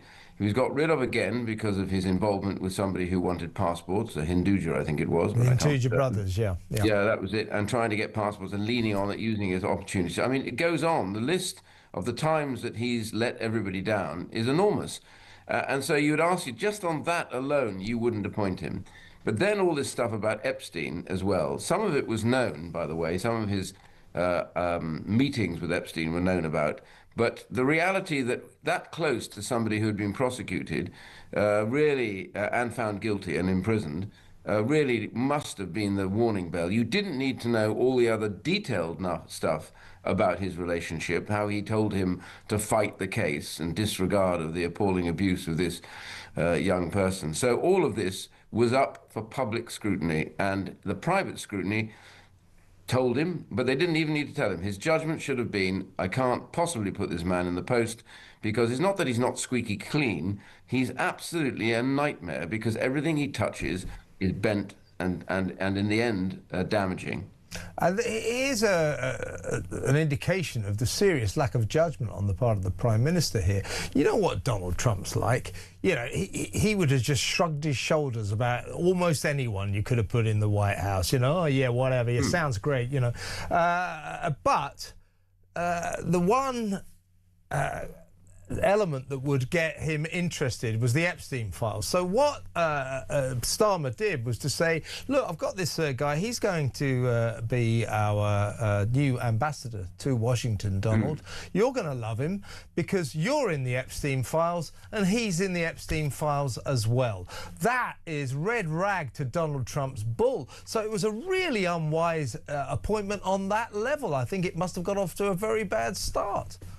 Well, funny enough, Trump has a fondness, believe it or not, even though he's been having a go at us, some might say rightly, for our failure to support them, but in this attack on our enemy, Iran. But the reality is that, by and large, he's pretty pro-Britain, and, you know, he returned the bust that was taken out by Obama of Churchill back into the Oval Office. And whatever his attacks on politicians, he's very fond of the royal family, thinks the king's a great man, all that sort of stuff. He likes the UK, strangely enough, at times, but he does. And so that would have allowed him to just skirt through. And Mandelson is where he wants to be, face-to-face, quite charming. But the problem really lies in the fact that the government should never have put him in this position, because it's meant that it's put the President of the United States in an awkward position as well. Yeah. Him having brought him into his inner councils, by the way, at times, which is what Starmer wanted, but now turns out to have been a disaster because they won't trust the next ambassador in the way that they trusted him. So that means that all in all, a failure. But I keep coming back to the single point. Keir Starmer has a serious question to answer. If you go back through his life, at every stage when he's gone off in one direction, he's skimmied around it and got over it. Today, Kemi had to raise the issue, Kemi Badenoch, of the fact that, he said, you don't support the British forces. And she said, I'm not taking that from somebody who worked with disgraced lawyer Philip Shiner, who had a 2-year suspended sentence, and who literally charged after these poor soldiers who had served their country and lied about evidence which would have got them incarcerated when they were completely innocent. Starmer supported him and did it without any payment. So this, I'm afraid, is the man. Well, you look at him one way, he appears to be solid and moderate. You look at him the other way, he's a Corbyn supporter.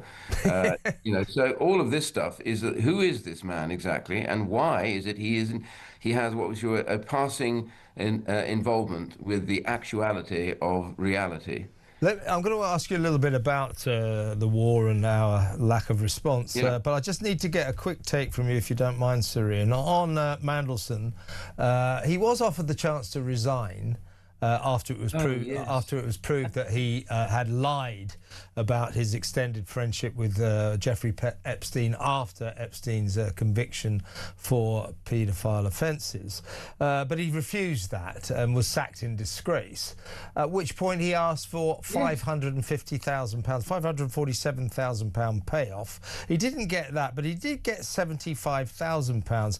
Now, I assume potentially that 75 grand may have been his notice period. Either way, if it's compensatory, we must demand that money back. But even if it's his notice money, this man broke his contract. He lied through his teeth. That is against his contract of employment as American ambassador. We need to get that £75,000 back, don't we? Yeah, his breach of employment contract, absolutely. But I'm told that the reason they did it was they didn't want a public spat with him going to an employment tribunal. This is how ridiculous the thinking of the civil service can be at times, that was the real case. It was that if they didn't give him some money, he would go off to the tribunal. Well, my answer to that would have been, go ahead and sue. Because I tell you what, we're going to dump everything on you. All the lies that you've told, everything else, you won't. You'll come out paying us money and costs. And he'd never have gone to the tribunal, not with the problems that he was facing at that stage. So they took taxpayers' money, paid a man off, who himself is now in serious danger of being committed as well. So all I would say is, yet again, another wet, weak decision by the government. Absolutely. Let me just pick you up on what you were talking about, PMQs today. I thought that the Prime Minister's position was extraordinary. Yes. There he was boasting about that. It was a statesman-like decision. He kept Britain out of the war. Nobody asked Britain to join the war. No. Nobody asked Britain to bomb Tehran. All that happened was the President, Donald Trump, asked his alleged friend, Keir Starmer, could we use your runways to launch airstrikes on Iran from? Can we put our aeroplanes into your British bases to use your runways? He didn't ask, could you join us in the war? He just said, can we use your runways? And Keir Starmer catastrophically said no, at a stroke, ruining the special relationship. So there he is again in PMQs today, shape-shifting, acting like the statesman who kept Britain out of a global conflict. That wasn't ever on the table, was it? Well, two elements about Prime Minister's question which are quite revealing about Starmer, the more you read about him. the more you understand that this is a man that seems to be everybody and nobody at the same time. My main point about this is the question that Kemi Badenoch asked him was one that the public would like to know, particularly if you're running a business or you're a farmer or you've got to get kids to school in the morning by car. She simply asked him, are you going to put the cost of fuel up with the levy? And it's due to go up in September. So she simply said, given everything else, are you going to put it up or will you now cancel it? He wouldn't answer that question. He kept coming back to opening his thing and pontificating about how he had kept Britain out of the war, how we were now defending our allies and everything else. This again and again and again. So he wouldn't answer it. And then he tried to throw it out to Kemi that she wasn't supporting the troops, whereupon she threw the Shiner case and his appalling record in literally pursuing decent soldiers who had served their time in Iraq and Afghanistan. Now, the point about all of that is he was trying to big himself up, but I kept saying and shouting until I stopped that, hang on a second, he keeps claiming he's kept Britain out of the war. He has done no such thing. He refused the runways 3 days before he then approved the use of the runways. Yeah. So it's the worst of all worlds. Instead of being supportive of an ally, he's hacked that ally off. He's also hacked most of the Middle East off to expecting him to defend them, which he didn't do for those 3 or 4 days. And he's hacked off Cyprus, where our sovereign bases are, who are worried about being attacked. So he's not pleased Trump at all. It hacked him off completely, and everybody else too. So this is almost the worst script you could have written for a person who's in charge at a time when there is a war going on, that he can't make his mind up who he is. And that's really where the problem comes from. It's the same with Mandelson. It's the same with all of these decisions. It's the U-turns. I think we're on to 17 now. U-turns in policy where they just don't stand by their votes. Each time he climbs the Labour Party up to the top of the hill, and just before they get there, he tells them to turn around and go back down. It's like the grand old Duke of York, except this man seems to be almost everybody from some communist apparatchik to the Duke of York, whatever he is. But who is Keir Starmer? That's the question. Yes, a very good question. Now, you and I, Serena, have seen a few prime ministers in our time, and I've seen some lousy ones. I've got to say, a couple from your party in the not so distant past. But and I don't say this lightly, but this guy Starmer is the worst prime minister I have ever known. Do you agree? Well, what I say is all the ones you didn't like, even on the Conservative side, what you would say is you didn't like them because of their policies or the way they're presenting them, or they weren't that great at doing it.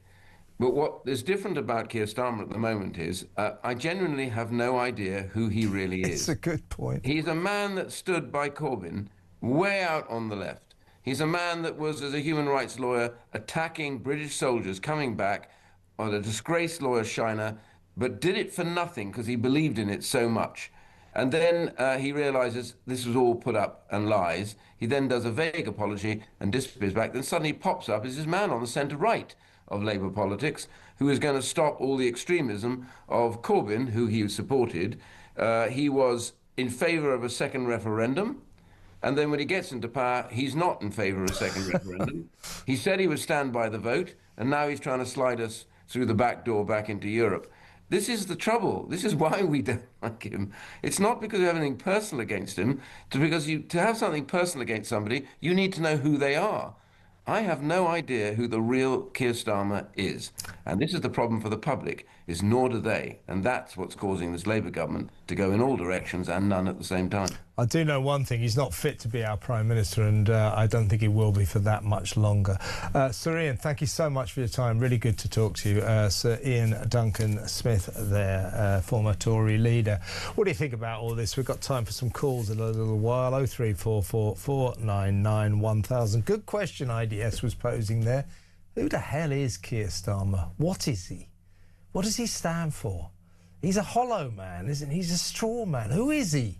Who is this guy? Shapeshifter. Says one thing today, different tomorrow.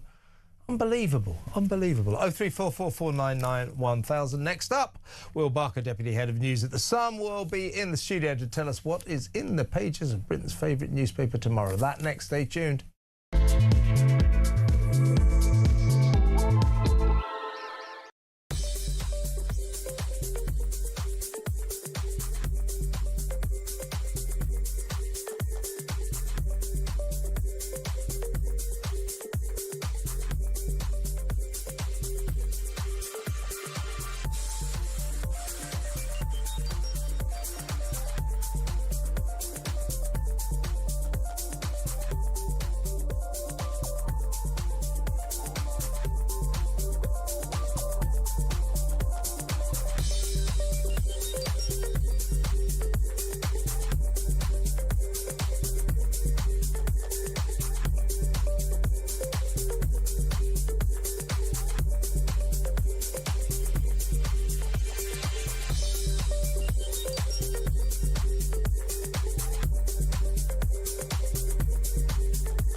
the UK. On DAB+, on your smart speaker, on your smart TV, and on your side. This is Talk. Deputy Head of News at The Sun, Will Barker, is in the studio. Welcome, Will. Like us here at Talk, you have been doing your nut down on the Sun, in the Sun newsroom on Peter Mandelson. What's your line? Well, yeah, I mean, you know, this is a return to this whole grubby old deal that was going on with Mandelson. So they obviously dumped this 147-page dossier of all this, mainly to do with the hiring and firing of Mandelson, sort of the beginning and the end, and not really the middle, because they can't do that because the police are looking at the moment. Yeah. But yeah, I mean, just once again, just more jaw-dropping stuff. They ended up paying him 75 grand despite all this furore over him. He walked away with 75 grand. He wanted £500,000. £547,000 he wanted. Yeah. And I was just discussing it with Ian Duncan Smith, and I was wondering if this 75 grand was his notice period, you know, statutory legal amount that he had to be paid. But it doesn't seem it is that in the end they did a deal with him to give him 75 compensation to keep his mouth shut and not make a song and dance, because he threatened to take them to an industrial tribunal. As Ian Duncan Smith said, he said, if I was around, he said, I'd have said, you go right ahead. You fancy your dirty laundry being aired in public? You take us to an industrial tribunal. In the meantime, you get the square root of sod all. You get no money at all. But we gave him £75,000 after being sacked in disgrace. Honestly, this country, it's a joke, isn't it? Yeah, well, and then obviously then he goes and gets arrested and all this kind of stuff, and we realise yet more and more come out, and they just realise what a bad deal that was. For Pete's sake. Right, let's move on to the war. Yeah, well, oil on troubled waters. Yeah, so we're probably going to splash from Mandelson. We've got another spread on the war. The Strait of Hormuz has now sort of become the kind of epicentre of this whole sort of crisis now. There were three ships went down there overnight, so the Americans are now kind of preparing to kind of double down and are going to be targeting the area to just wipe out any kind of Iranian resistance there, because this is sort of having huge economic effects for all of us, basically. I mean, the prices at the pumps are already going up because of all this, and this is something that Trump really needs to nip in the bud sharpish. Yeah, I mean, they're calling the Straits of Hormuz the Valley of Death, as you say. There's some dramatic pictures of ships going up today. America preparing a devastating blitz on Iran's naval operation. But I keep sort of hearing this. Today will be like nothing we've ever seen before. Yeah, we're going to wipe out all their naval.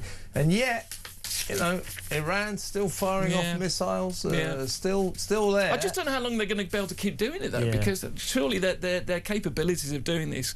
I mean, I presume they can just keep putting drones up, but missiles is going to be another different matter. It is definitely a case of how long can Iran keep up with their drones and their missiles. How many more have they got left? Yeah. Right, let's get on to some proper Sun stories here.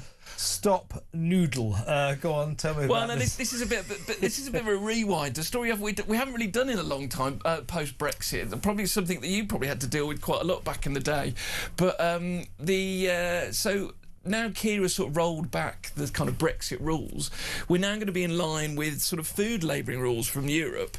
And last week they now declared that if anything's been called meat, if it hasn't got meat in it, it has to be sort of relabelled. So you've got the prospect of things like bacon fries and chicken and mushroom pot noodles being axed because they haven't got that meat. Because all they've got is the flavouring. The flavouring of it, yes. This is the EU again. Yes. Why do they bother with all this crap? I know. I mean, it really get is. Get a life. It's back to the 90s. I mean, it's kind of literally just come back again. Yeah, as Boris Johnson made his career as the Telegraph's man in Brussels, didn't he? And he was filing all this stuff about the EU demanding straight bananas and things like this. And what he was doing, folks, is he was making it all up.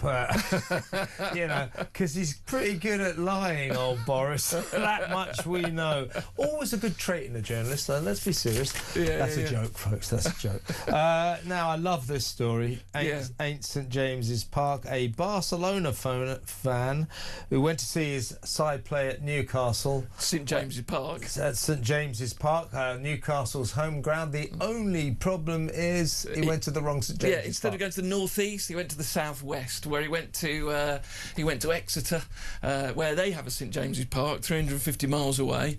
Is that Exeter's ground? Yeah, St James's Park. The difference is they haven't got an apostrophe, I think, in their name. One way around. Important distinction. Exactly. Yeah. That this Barcelona fan didn't pick up on. No. So what it seems to have happened. So Exeter revealed this morning. He seemed to have put it in Google and went the wrong way and sort of followed directions St James's Park. But so he turns up at Exeter, 8,000 capacity corrugated iron ground, going, don't think much of Newcastle Stadium. And but nice of Exeter, they gave the Spaniard a free ticket to see their game that evening against leaders Lincoln City. And given that Barcelona got that equaliser in the 96th minute, he was probably pleased to be down there in the southwest. Exactly. Great story. Poor guy. Will Barker, fantastic. Buy the Sun tomorrow. Lots of good stories in there, as always. Next up, we're going to take your calls until the end of the show. 0344 499 1000. I'll read some messages and maybe the odd voice note. You never know. That next. Stick around.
Current affairs, international news, letting criminals off while sending... Oi! You shut up. I'm trying to record something.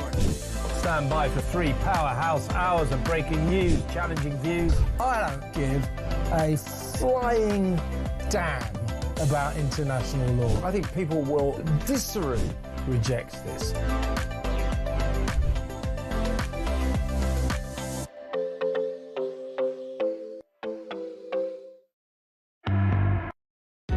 Across the UK, on DAB+, on your smart speaker, on your smart TV, and on your side. This is Talk. Peter Cardwell will be in a little while to tell you what he's got lined up for your entertainment from 7 p.m. until 10 p.m. In the meantime, I've got some messages here. This is from Matt. He said, so Meghan's pretending to be royal in Australia. Even better. Steve says, how many times have we heard Starmer is finished? He isn't going anywhere. He will hang in there out of spite and also to cause as much damage and misery as he can. That's his nature. I think he is going somewhere. I think he will be going straight out of Downing Street, but it probably won't be until May. So a couple of months of hell still to come. Rob says, Mandelson should have been fired for gross misconduct, which would have been no notice period. He was, Rob. He was fired in disgrace for lying. We still gave him £75,000. Welcome to the public sector. Joanna in Salisbury says, I want to see strong leaders of our past and the arts on our banknotes. We don't want multicultural icons. e.g. the latest Ayatollah. It could be before it's out of date, before it's printed. No, I mean, they're replacing the likes of Winston Churchill mainly, but also Jane Austen and Turner, the great painter, some of his paintings, with wildlife scenes. It's like, never mind our history, we got some birds. Look, it's our feathered friends. Why? Well, I mean, why do this? John says, I'd go for Only Fools and Horses characters on our banknotes. Dell, Rodney, Grandad, Trigger, Boise. No income tax, no VAT. John from Bristol there. I'd go for that rather than birds. I like wildlife and all that. I like animals, but, you know, I'd rather see famous, you know, legendary traditional figures on our banknotes. I'd definitely rather have old Del Boy than an osprey or something like that. Let's go to the phones. Let's talk to Laura Jane in Hampshire. Hello, Laura Jane. Hi there. I just wanted to say, Kevin, and actually you then later said that you thought Starmer was a liar, but I think there's more to it. I don't think, I know. Yeah. Sorry, we both know. Yeah. I think there's more to it in that Mandelson has a little black book, and in it there are lists of politicians, people in public life. He's got something on all of them, and Starmer knows this, and so did what he called Jonathan really Powell, who was his. I feel very strongly that there is much more dark stuff in there, and Starmer wasn't just being naive, or arrogant. He knows what Mandelson could possibly have on him and Lord Hermer and all of those people. It's much darker than that. Yeah, that's a really interesting theory, Laura Jane, you know, because it is mysterious as to why Starmer, you know, rushed with indecent haste to appoint this guy to ambassador to Washington against all advice. Weirdly rushed, it was described as, this appointment. Why? One explanation could be yours, so that Mandelson knows where the bodies are buried, and you know, that Starmer wanted to stay on side in case he reveals all his dirty secrets. But you know, whether or not Mandelson still might do that, I guess, is up in the air. He'll have to finish with the police first.